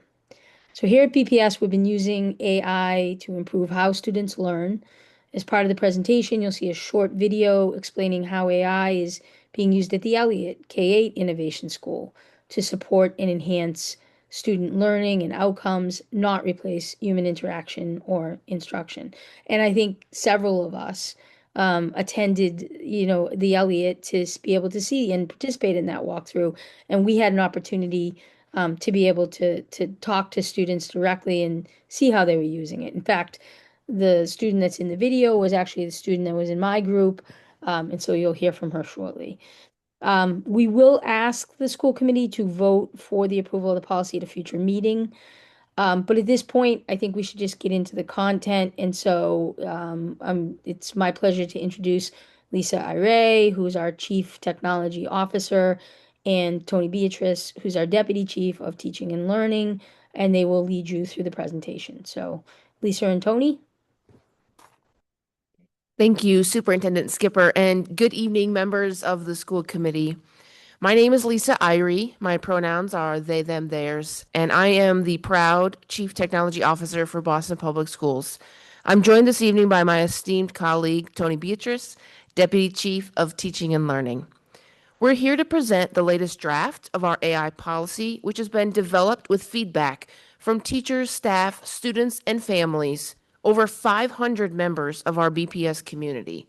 This evening, we'll share our current thinking and key updates, and following this meeting, we'll continue to refine the policy before returning next month with a final version for your vote of approval. This policy is grounded in a simple idea. AI must serve our values, not define them. We must protect student privacy and be clear about the benefits of AI while ensuring students have the skills to think critically. As we prepare for the future, all members of our BPS community deserve the opportunity to develop their AI literacy skills, not so that they are required to use it, but so they can recognize it, question it, and make informed decisions about it. That is the work before us this evening. What is AI? So when we talk about artificial intelligence or AI, we mean systems that can perform tasks that typically require human intelligence. This is not new technology. We see it in tools today like Google Maps predicting traffic or Amazon recommending products for purchase. There are two types of AI that are new and talked about, and especially relevant today. First is generative AI or Gen AI. This is artificial intelligence that can create content. Tools like ChatGPT, Google Gemini, or Microsoft Copilot can generate text, images, video, and code. Second is agentic AI, which goes a step further by taking autonomous actions such as scheduling meetings or completing multi-step tasks. This technology is evolving quickly, and what we're seeing now is just the beginning. So why a policy and why now? Generative AI is something that has been in our lives for about 3 years.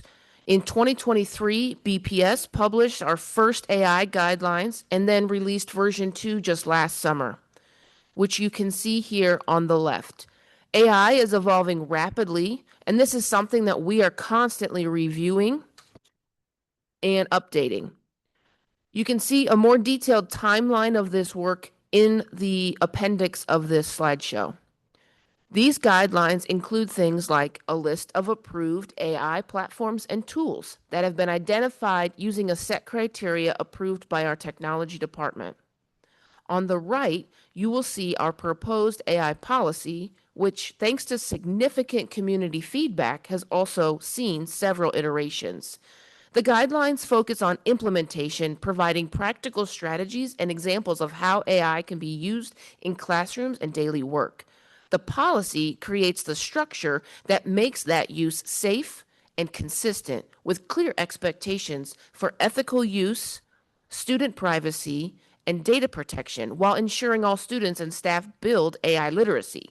In short, the policy defines the boundaries and the guidelines show how to work effectively within them. Together, they are designed to work as one system. And we heard feedback from our sessions from families and staff that since AI changes so much, we really need to look at these guardrails often. And that's why this policy states we will review it and update it regularly. As we developed our policy, we worked from a core set of values that were informed by our extensive engagement process that you will hear a little bit more about later. These values are human-centric approach. We want to ensure AI supports human decision-making, not replace it.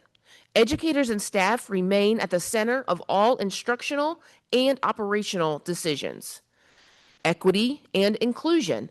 We're intentional about ensuring AI expands access, not perpetuate gaps. This means designing with and for multilingual learners, students with disabilities, and all communities that we serve. Purposeful and responsible use. We use AI when it adds clear value to teaching, learning, or operations. We also take responsibility for checking accuracy and using it in ways to support, not shortcut, learning. Safety, privacy, and security. Protecting student data is a non-negotiable. We only use approved tools and ensure sensitive information is handled appropriately. Transparency and explainability. We're clear when and how AI is being used. Students and staff should understand both the benefits and the limitations of such tools. And continuous learning. This is an evolving space. We're committed to ongoing learning, feedback, and improvement as the technology and our practices continue to grow. It is these core values built by our community feedback that will ground our work in AI at BPS. We're now going to see these values play out in our next slide. So we're now going to watch a short film featuring Annika, a sixth grade student at the Elliott K-8 school, alongside her ELA teacher, Tara Correa. They are using an AI tool created by a team of Elliott educators. In this clip, you'll see how student-facing AI can support feedback loops in new ways that build confidence and collaboration, serving as a thought partner rather than replacing the development of foundational skills.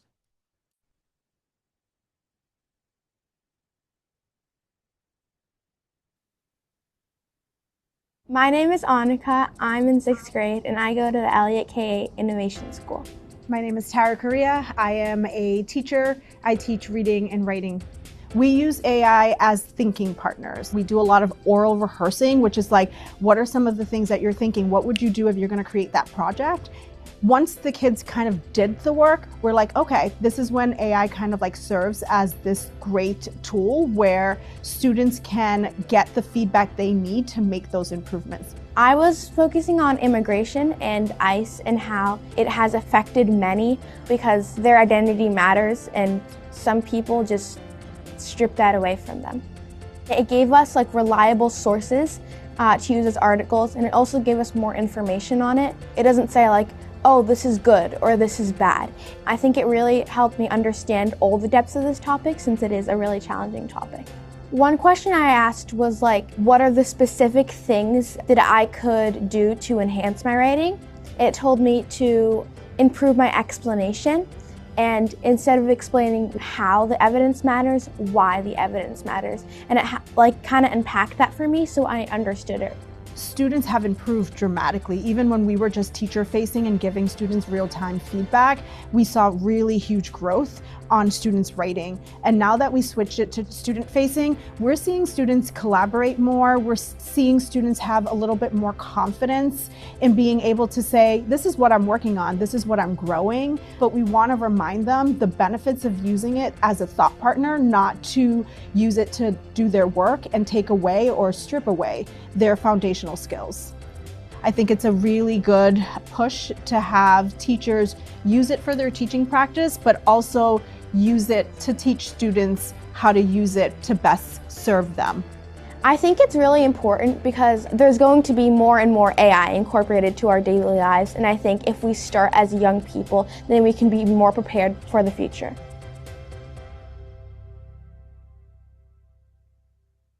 So earlier you heard about our commitment to a human-centered approach to AI, and this chatbot that was used at the Elliott was intentionally designed by educators to promote critical thinking, reflection, and student voice, not to bypass learning. So its purpose was to strengthen teaching and learning by supporting human connection, not replacing it. And as you heard from Annika, the AI tools she used did not simply give her the answer, it engaged her in a back and forth exchange that stretched her thinking. Thank you.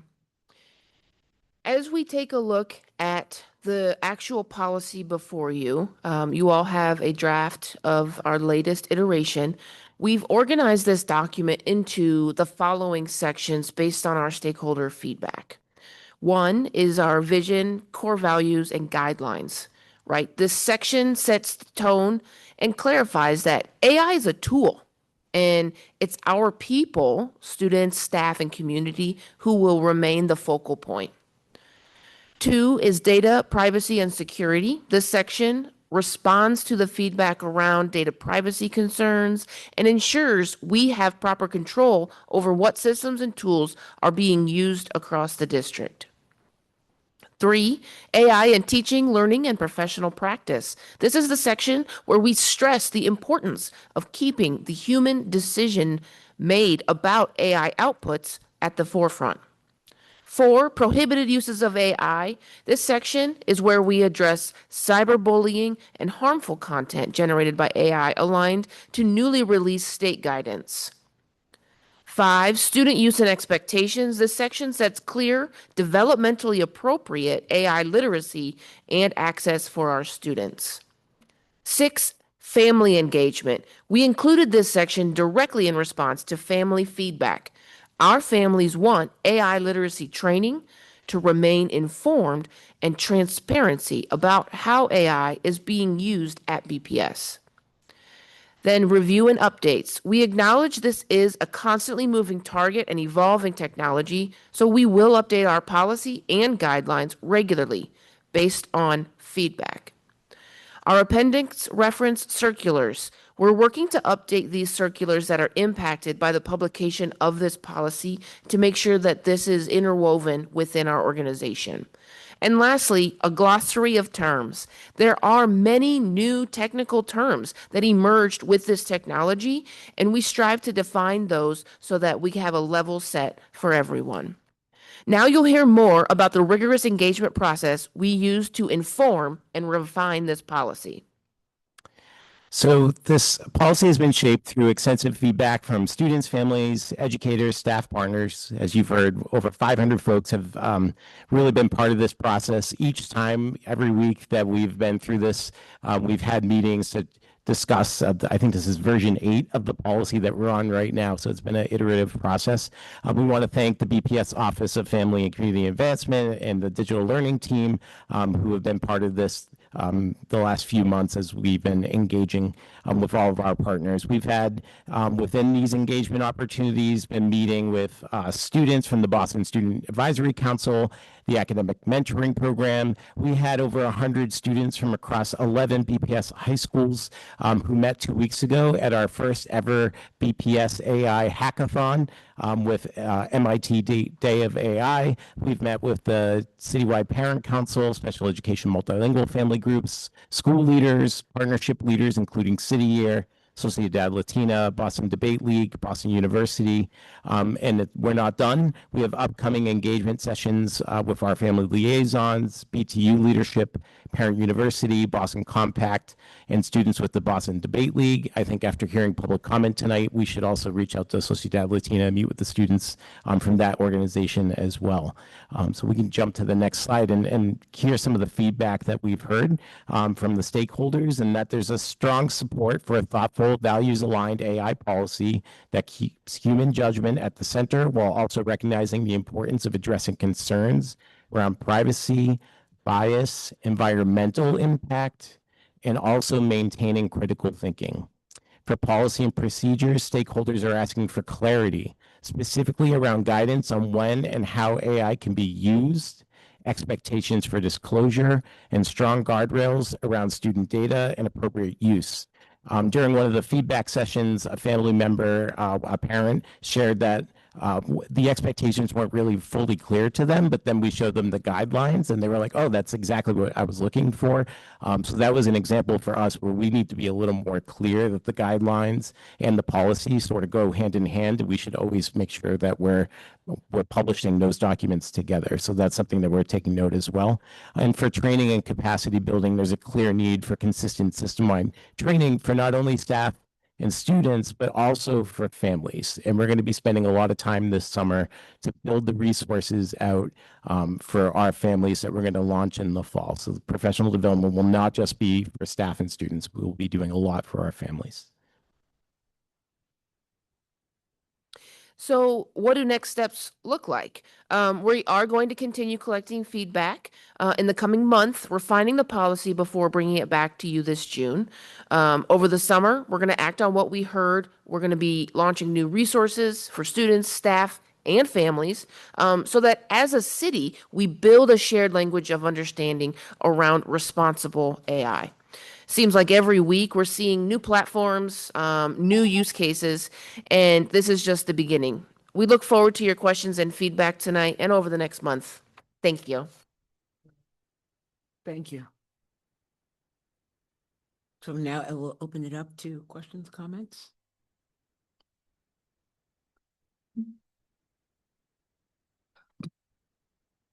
Thank you for the presentation.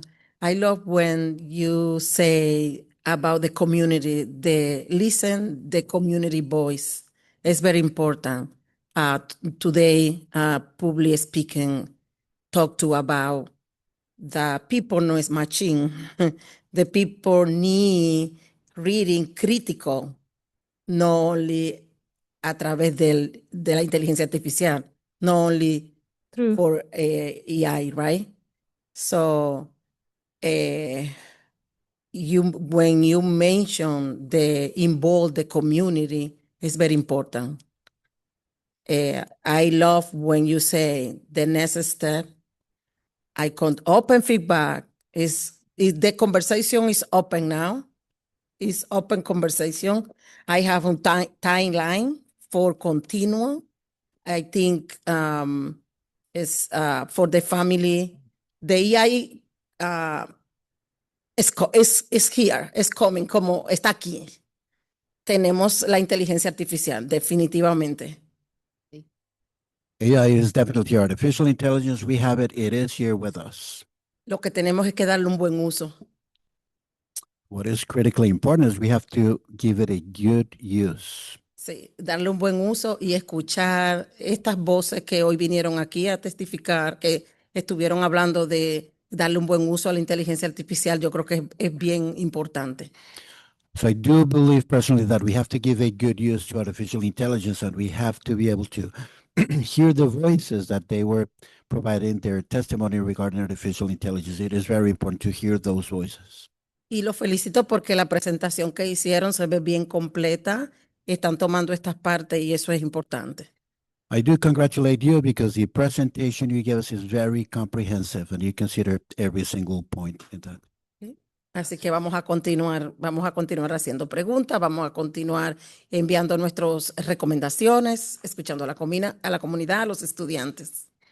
So we will continue asking questions. We will continue hearing the recommendations, and we will continue involving and hearing to the students and the community as well regarding artificial intelligence. Thank you so much. Muchas gracias. Thank you very much. Thank you.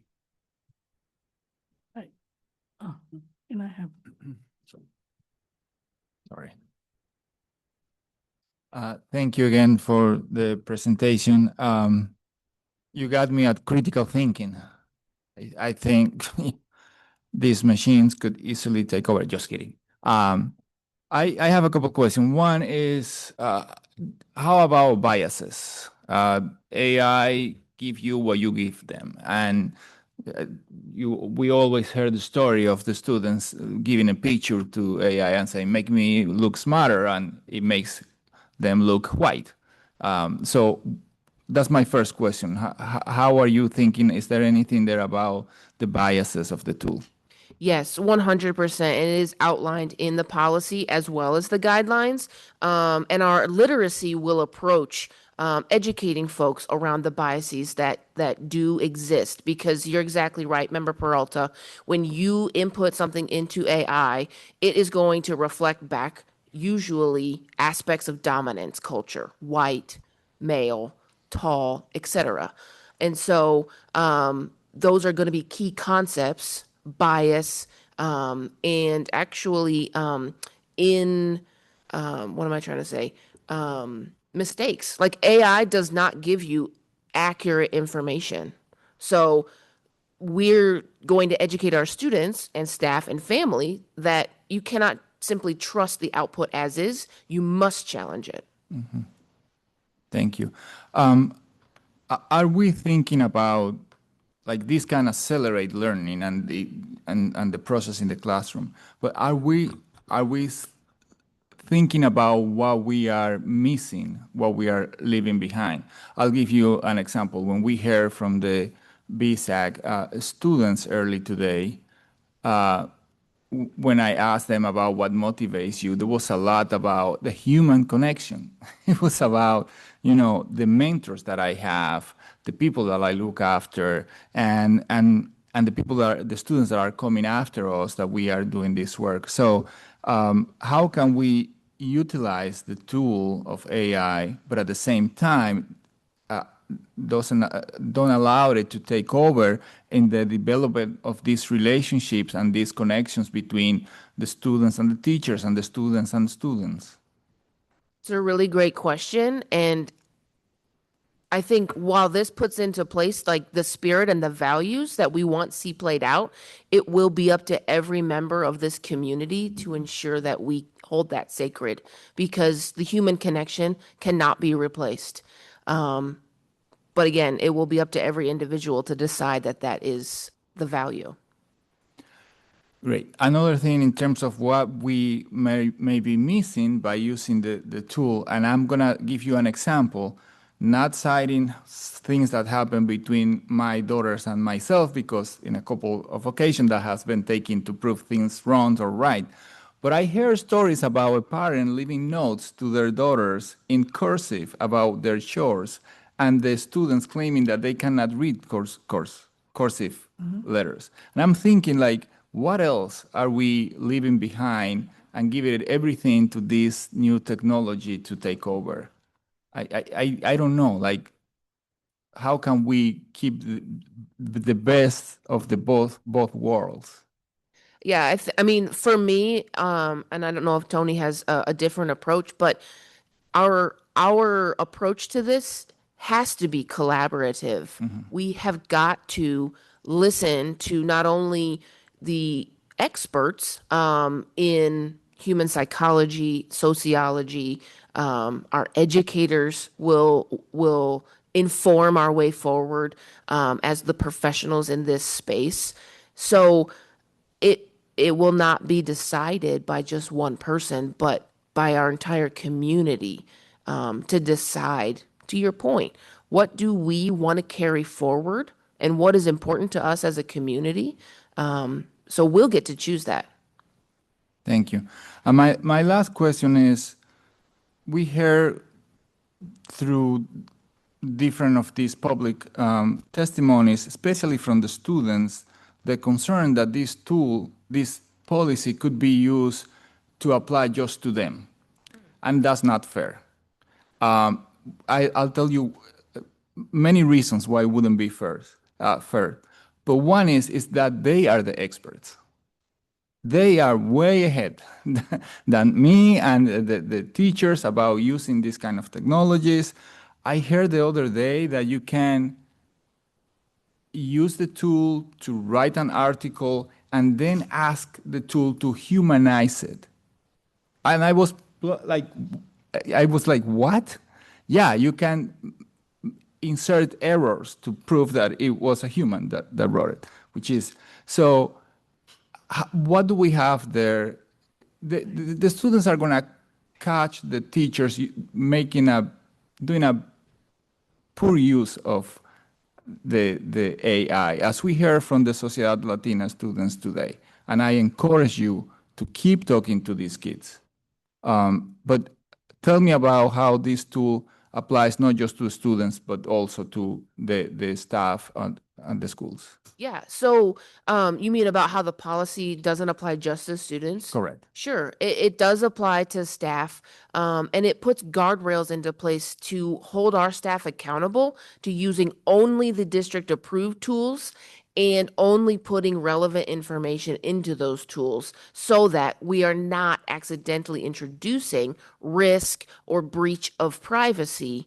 So having clear guardrails with explicit accountability measures around staff use of AI as well. It does address aspects of academic dishonesty, to your point, but I think that will take, sort of a reimagination of our assessment of students' learning.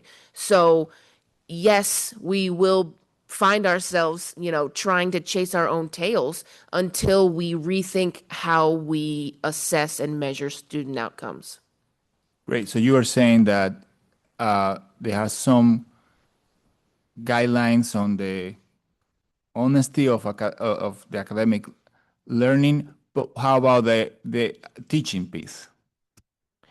Yeah, so as part of the guidelines here, the expectation is if an educator is going to use AI, that they're upfront about it from the start. I would add, too, that we've been doing a lot of work this year connecting artificial intelligence with our open source, high quality instructional materials, and we've been making chatbots that connect our HQIM, that's copyright free, with our Panorama suite that houses our student protected data. So it's in a protected walled garden.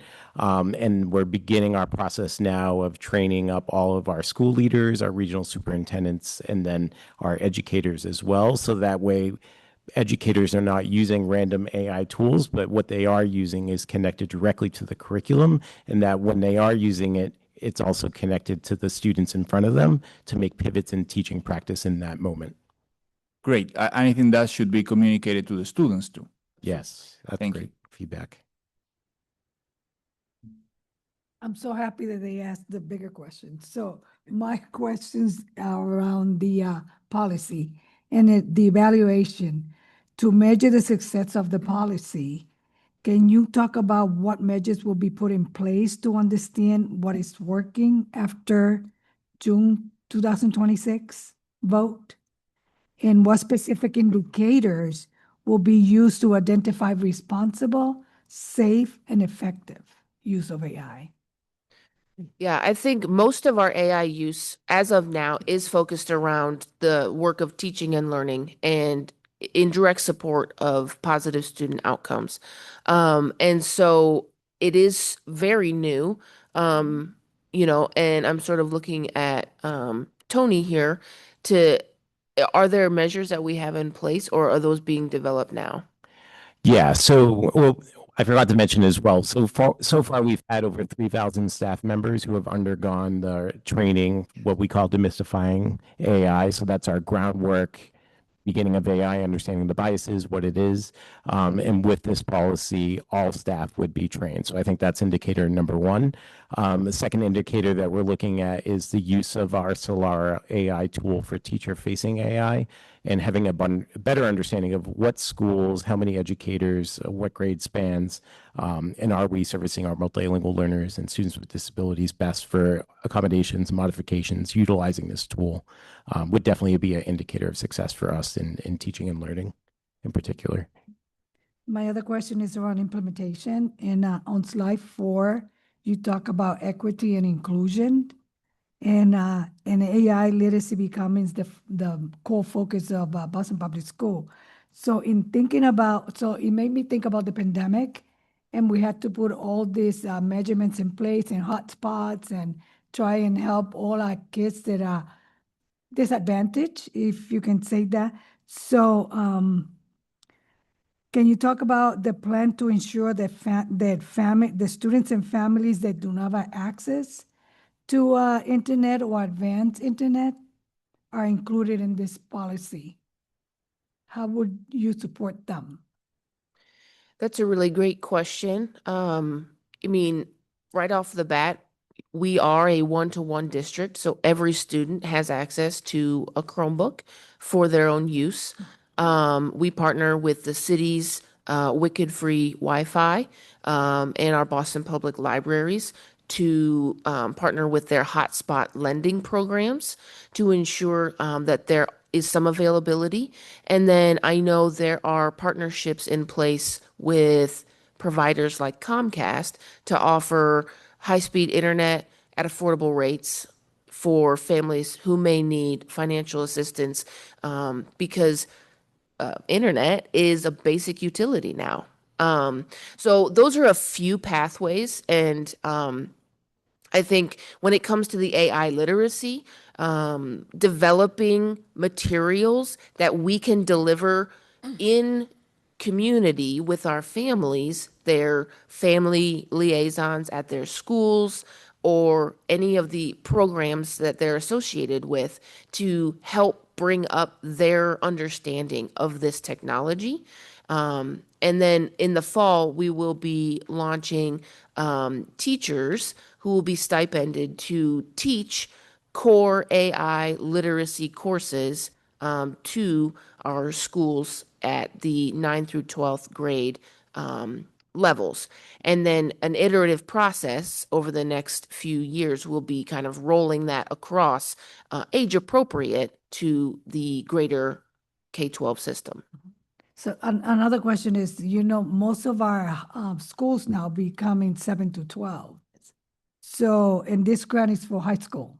Well, it will include 7 and 8th Okay. at the schools that are 7-12. Yes. So that's something that is going to be in place. Yes. So my last one is on the feedback period.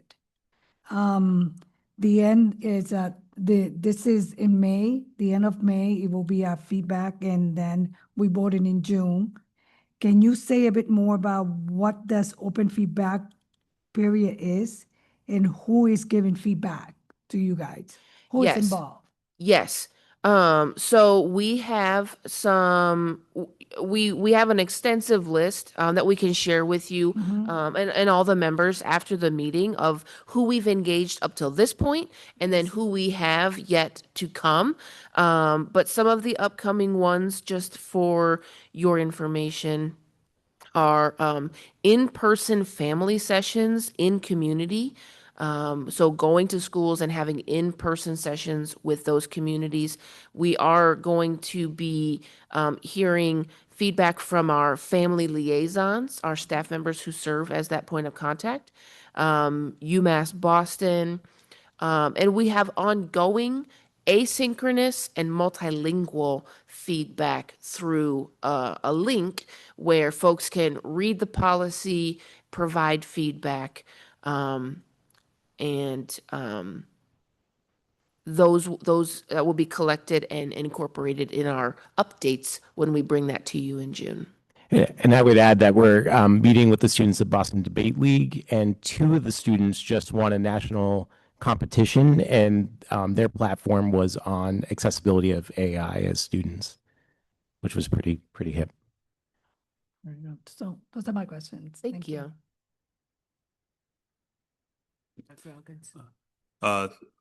First of all, thank you. I'm so appreciative to you both for this presentation. Just given, of course, like AI is here, and I think everyone's been integrated into it for a while now. And I appreciate the introduction, sort of showing that gradual that gradual journey, like deeper into it. You know, and so for me, I think the biggest concern is around the continued monitoring and who does the monitoring. And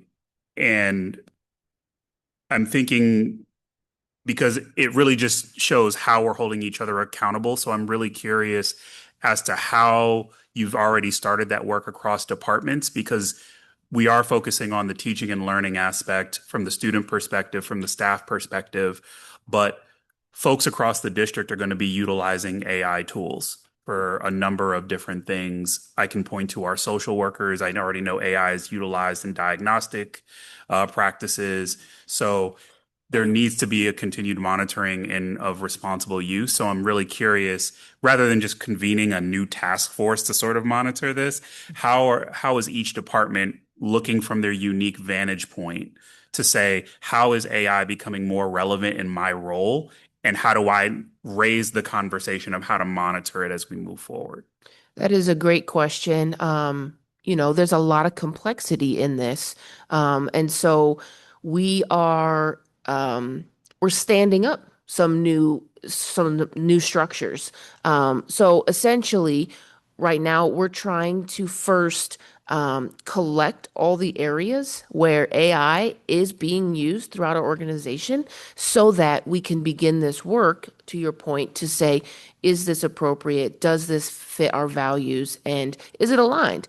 And so it will, with baseline foundational literacy for staff, professional development for our leaders, we will, within the next 6 weeks, we will be sort of sitting down to define our thoughtful, purposeful strategy. Because again, we want to define that as a community. We don't want that to be dictated to us by the technology.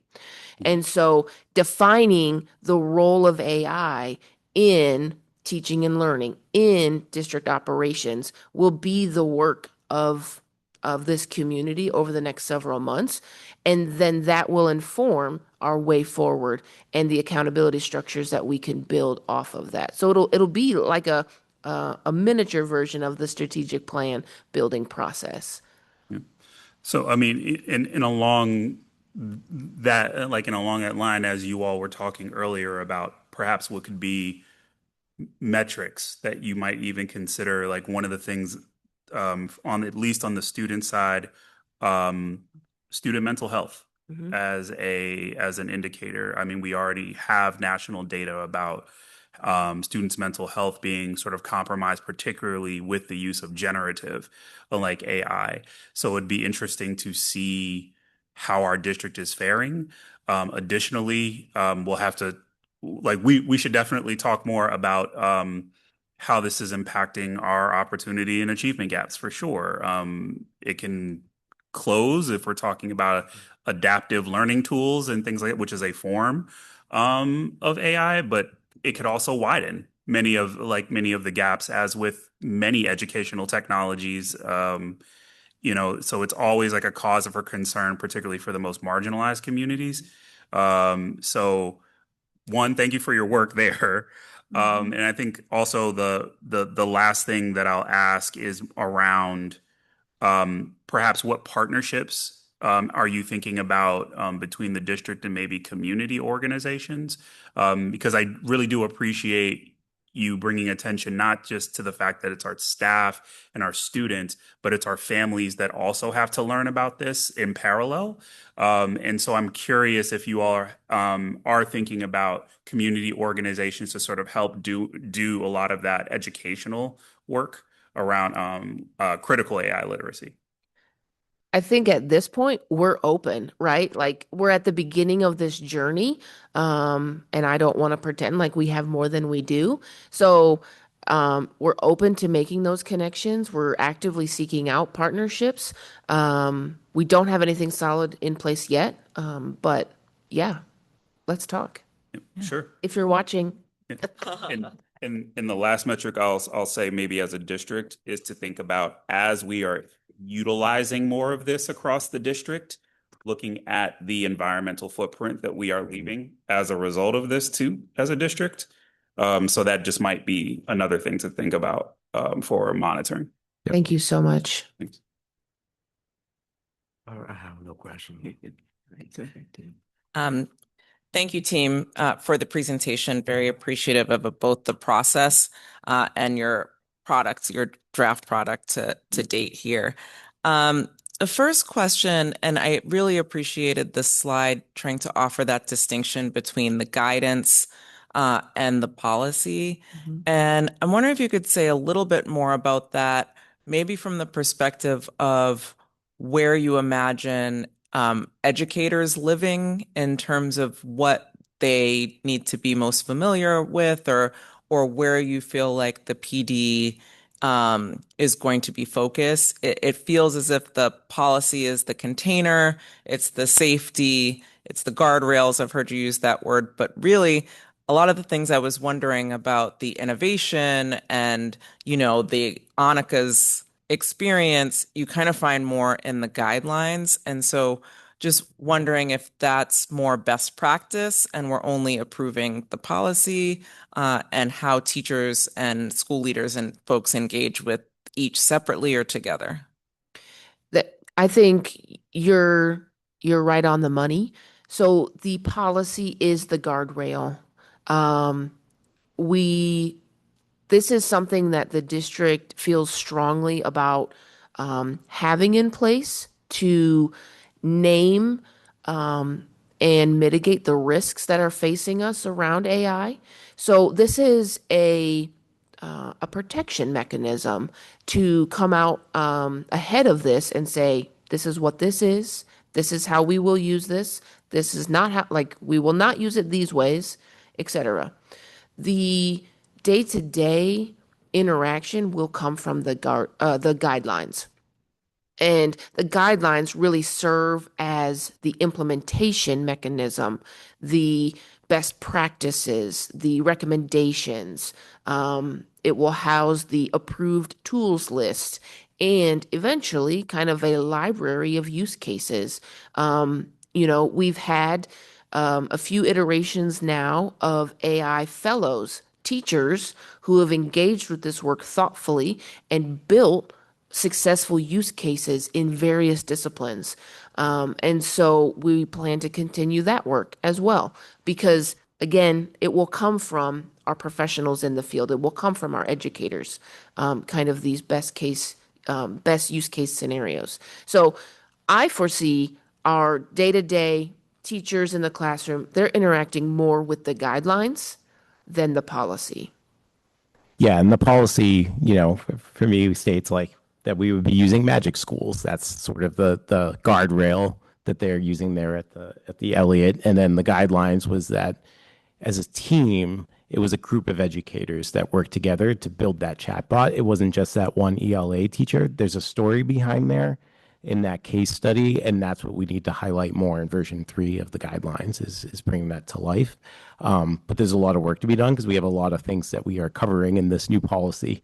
And right now the guidelines has like 5 different areas, and we got to hit up all of these spots in there. So there's a lot of work to do going forward. Yeah, I wonder if there's a way to bring out a little bit more of the big ideas from the guidance into the policy, just to give it more real estate. As right now, it's just like a hyperlink, and there are a lot of things hyperlinked, whereas the guidance is like a whole supplemental document. I understand why we can't combine both, but I'm just trying to think about that. As you talked about implementation, like moving to implementation of helping educators with best practices and using AI to accelerate and close gaps. Just wondering like what that PD looks like with our limited, number of hours per year. Is it school-based? Are leaders learning it first and turnkeying? I think there are a lot of really straightforward parts of the policy that could be learned through a module or an online circular. But, for so many of these new tools, people learn best playing with the tools, trying it out, something very human-led, maybe ironically. So who's doing that PD and what's that going to look like? Oh, welcome, Doctor. I'm not going to say no. Yeah, I mean, I think these are, I'll jump in here for a second, but I think, there will be a combination of continuing to like build out the fellow program as examples, train the trainers as examples.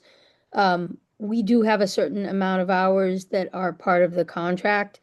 And so across units. And so that will be an area that we'll look at for school-based PD. This is also going to be an ongoing. This isn't kind of like a one and done. And I think, Member Scarrett, to your point about big picture and versus kind of the more minutia pieces and like how do we get to some of that.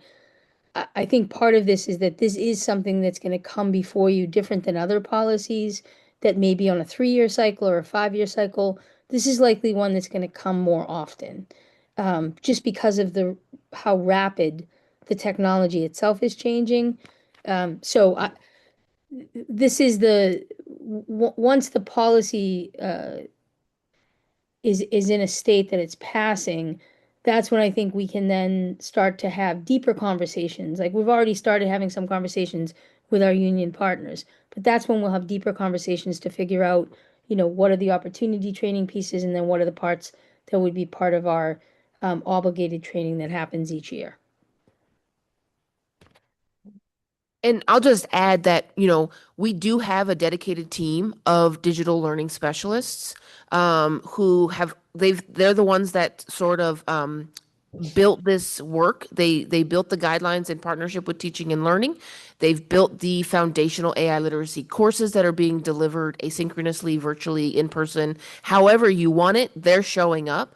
And so they will be instrumental, again, partnering with teaching and learning, trying to bring about like the most comprehensive approach to this in partnership with our union leaders, with teachers at the table, giving us feedback. But the plan is school leaders will go first.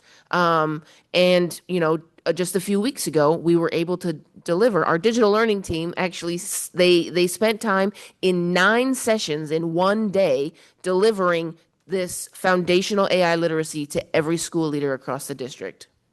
It was a monumental feat. The next question is a little bit weedy. I really already saw some of the voice of students in the policy when we heard public comment today around student concerns when AI detection tools are used solely to evaluate whether they're the author of content, which I think is a really important kind of element to consider in terms of those guardrails for teachers as well as for students. That said, there have been some tools around a long time that detect plagiarism. And I wonder if there may be a need for distinction or call out between the two. Because, software that detects whether the identical writing has already been published or already submitted through the same software is really important to academic honesty issues at high school as well. And I can imagine there may be teacher concerns with the language currently feeling as if none of those tools could be used. So would just wonder if maybe getting more feedback from educators and students around some of those distinct tools, and maybe some of those plagiarism tools have moved more to the AI space. I've been out of the classroom a while now, but I just wanted to flag that those are often used as Thank you. Yes, and we added, since we met with BSAC, one of the concerns they brought up was that there wasn't a clear process for if they were accused of using an AI tool but didn't. They wanted something written in the policy that said that they would have an opportunity to show that they actually didn't and could have their work displayed showing their thought process. So we specifically added that portion in there. And we have heard that some of the tools that specifically before kind of did one aspect have now added other features that are combining. So we'll go back and recheck that. Thank you. Yeah, and I'll just say the distinction we're aiming for is that the final decision that would implicate a student and result in disciplinary action or a grade or an evaluation, that sole decision doesn't rest with a software tool, but it is maybe just one aspect of informing the final decision that lies with that teacher or that administrator. My last question maybe goes back a step in terms of the amount of technology our students are using, and thinking again about that wonderful video and Annika and her teacher and her teachers really emphasizing foundational skills in advance of incorporating these tools. With the research that Dr. Elkins mentioned in terms of the mental effects of some of these generative AI tools, as well as just the older school research around screen time period, we could really end up in a place where it's just standard to have Chromebooks open. I mean, I think we're there now. So is there another set of work around thinking about screen time guidelines, especially in the early grades, or any type of similar guidance to this around when this should be out and it shouldn't be out?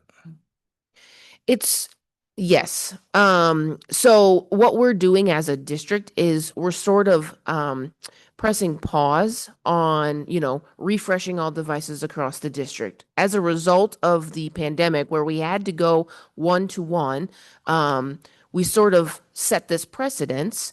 And now, as you all are mentioning, there's a lot of research around this. And so we are next year we're kind of taking a pause, and where we would normally schedule a refresh of all devices, instead we're going to take the time to dive in to this research. We'll hold equal amounts of feedback sessions with all our various stakeholders, and we'll come forward with a new proposal that reflects where we are in time, and with the new information about our relationship or our reliance on educational tools, specifically screens in front of our students.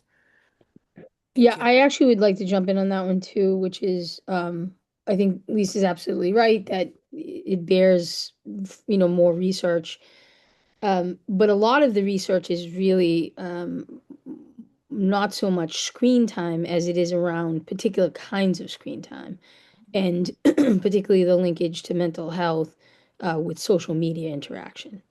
I think we could do a better job in general helping to educate our parents and providing guidelines for our parents about the use of devices, particularly phones, outside of school, and making that research more available to them so that, that can support whatever policy they're going to have with their own kids about the use of the devices or the phones outside of the school hours.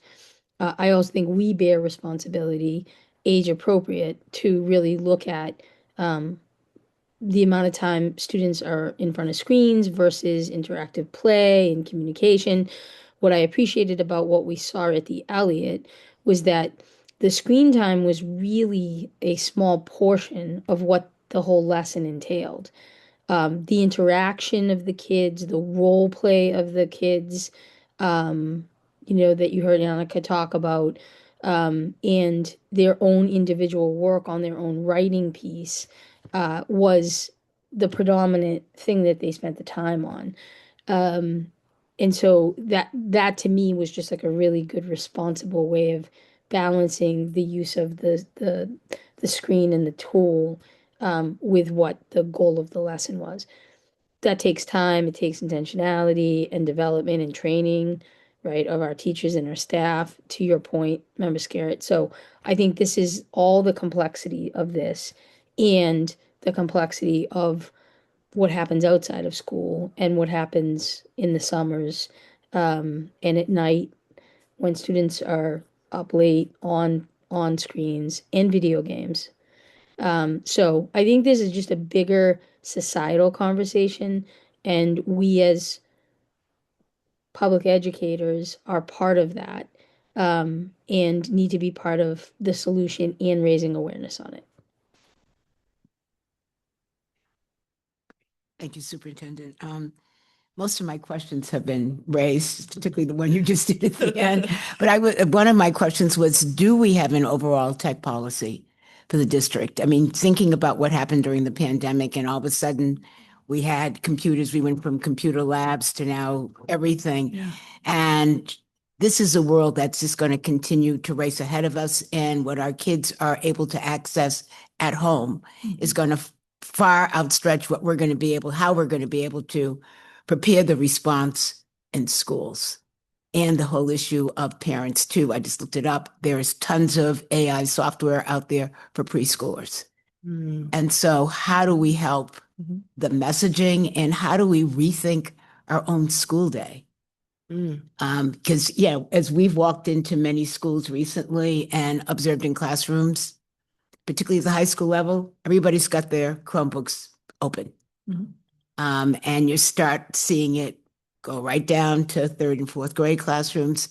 Kids are more on, they're not reading real books, the interaction with each other, all of those things. So in terms of not only having this policy, it feels like we need a policy of what does a good school day look like, in terms of thinking through all of the list that the superintendent just gave of, we need time for this, that, we need outdoor time, we need time to look at this, all of those things. What does that day look like? And therefore, how do we help teachers construct that day in a world of high tech, and in a world where those inequities grow greater, because the people who have access to it all are often those who are saying, well, let's not do it in schools. We don't need it. But again, we look at, well, who doesn't have access, and where do they begin to get that access? I mean, it feels like there are all of these conversations hitting us at the same time. So with the instruction, where's the efficacy? Where are the value? How do we really push those values that you're talking about, so people don't just run to the solution without thinking of it at all? So you've raised the question around something that I don't think we talk enough about, is like, well, what does schooling look like in a world of technology? That's great feedback. And of course, I think, at least for our teams, that really is the question that drives us. Definitely do not have an answer for that, because it's big and philosophical, but necessary. But we will definitely take that away. Yeah. Thank you, Chair I Robinson. was glad that I've seen that you've got 500 responses so far, and that's like 1% of our 50,000 kids. So the question to me is often, who haven't you heard from, and where, and which communities might you need to dig a little deeper because of lack of awareness, or even understanding what the conversation is about, and also asking that we should be able to get the training that folks are getting in the Do district we know what to talk about? around that basic, demystifying AI, because personally, a lot of my understanding comes from either what I've seen here or experienced, or I ask Siri a lot of things, or I ask Alexa a lot of, those things. And I watch babies, who clearly understand how to get what they want from these things. And it's cute, but it's frightening at the same time to realize how quickly, because it's part of their world. So I think the more that we also can be part of that education will be helpful. You got it. Righty. Well, thank you. I have one more. I just want to thank my daughter, Tara, for doing and presenting. She was awesome. Great. Yeah. Well done. Rock star. Yeah. Very impressive. All righty. Thank you so much. Thank you. Okay, so thank you, and we'll be voting on this at a later time. We'll now return to public comment. Yes, Deirdre Manning.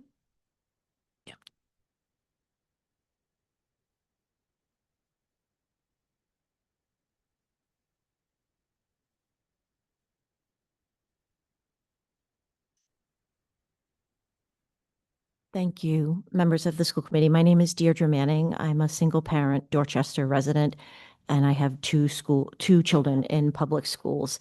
I just wanted to touch again on exam school policy. I did want to remind the committee and members of the public who may still be listening at this late hour that there is still yet no student outcome data. It's been 3 admission cycles since the superintendent committed to providing information on how students are doing at exam schools. I also wanted to say that Tier 3 and 4 students continue to have suppressed enrollment because the number of seats per tier is the same in each tier, when having the seats change depending on the number of applicants is the only way to ensure that admission rates are the same in every tier. In this past admission cycle, the cutoff for BLS admission was above 96 in Tier 4. This means a very large percentage of high-performing Tier 4 applicants did not have access to BLS. Tier 4 includes a lot of modest neighborhoods. A friend of my daughter's, whose mom rented in a Tier 4 neighborhood, is a very good student who was not admitted to the first choice school and was waitlisted at both BLA and the O'Brien. This student likely had a high composite score and should not have been excluded from publicly funded exam schools because of the neighborhood the student lives in. Referencing my own community in Dorchester, the supermajority of children who live east of Adams Street and south of Ashmont Street, and likely because of 2 new apartment or condos across the street from Lambert's, now another area of children are in the same situation, and these are students who live further east of Neponset and south of Pope's Hill. These students are essentially shut out of exam schools. That's not fair. All eligible applicants from all tiers should have equitable access to exam school seats. Suppressing the GPA of non-BPS students who receive standards-based grades should not be allowed. If a formula is used for BPS 5th graders to boost their standards-based grades, then that formula should be used for all students who receive standards-based grades. BPS should not be allowed to favor its own students in what should be an equitable process for all city residents. That also should include providing in-school, weekday, MAP testing opportunities for schools with a minimum number of applicants in city-based charter and parochial schools. The removal of school-based points no longer essentially 30 seconds. excludes city residents who attend non-Title I schools from enrolling in an exam school, but the exam school policy construct still excludes a large percentage of students who live in Tier 3 and 4 neighborhoods. Thank you. Thank you. Thank you. Is there any new business? Yep, I didn't get a chance to do a shout out to the Kenny that we went to visit. And I just want to read it because I want to be very intentional about who I saw and who I talked to.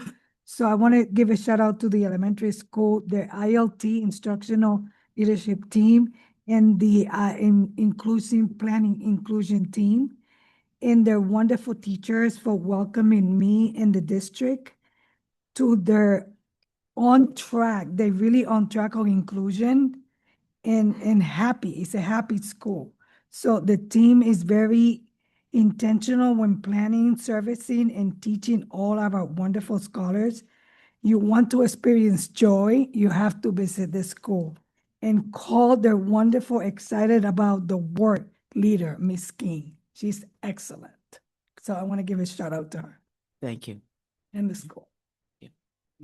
I have just more recently I've had conversations and heard from folks, particularly because we're in flux right now with a lot of teaching positions and a lot of other positions across the district. And I've heard stories around uh, some of their stories around just the process being a bit complicated, and trying to make sense of things such as either folks feeling like they are or knowing that they are more certified than perhaps some of their colleagues, but their colleagues are then being granted interviews at different schools. And so wanting to get some clearer understanding of just the process that folks are going through. So if we could at our next meeting, maybe get an update of just like what's going on in the district, how folks are experiencing that, I'd be very appreciative. Yeah. We can certainly do that. We'll have Chief Canty come and update. I know that we are making really, really good progress with our excess teacher pool. The para pool is happening next week, I believe. And schools are just very, very active this year in lots of interviewing and the hiring process. So across all of our schools, I think our messaging has been to try as best we can to interview and offer positions to staff who are displaced or had previous experience within the BPS. I think our leaders have taken that to heart and are really doing a good job with it. But it can take a little while for that to work through with so many different school leaders interviewing for so many different positions. There's also the process by which HR is working with candidates who were not renewed in their position at school because of a certification issue. And so they continue to work very hard to try to get as many of our educators certified as possible to then re-enter for the ability to interview. So we will have Chief Canty at the next meeting and make sure that she can provide a bit of an update on the process. Thank you. You're welcome. Just as we are nearing the end of the student assignment system for the year, especially with school students impacted by school closures, it would be great to get kind of a final update on where those students landed with getting their choices. And then also, as we heard in public comment today, perhaps a good reminder of what our timelines are and what grade levels receive what information when is something important for us to be reminded of and aware of. So maybe both in conjunction might be helpful as an update. Great. Yep. We can, we'll definitely work on that in a memo form. Okay. I appreciate Dr. Alkin's comment and inquiry, but I like to expand on it a little bit broader. The process that I'm concerned about is not only the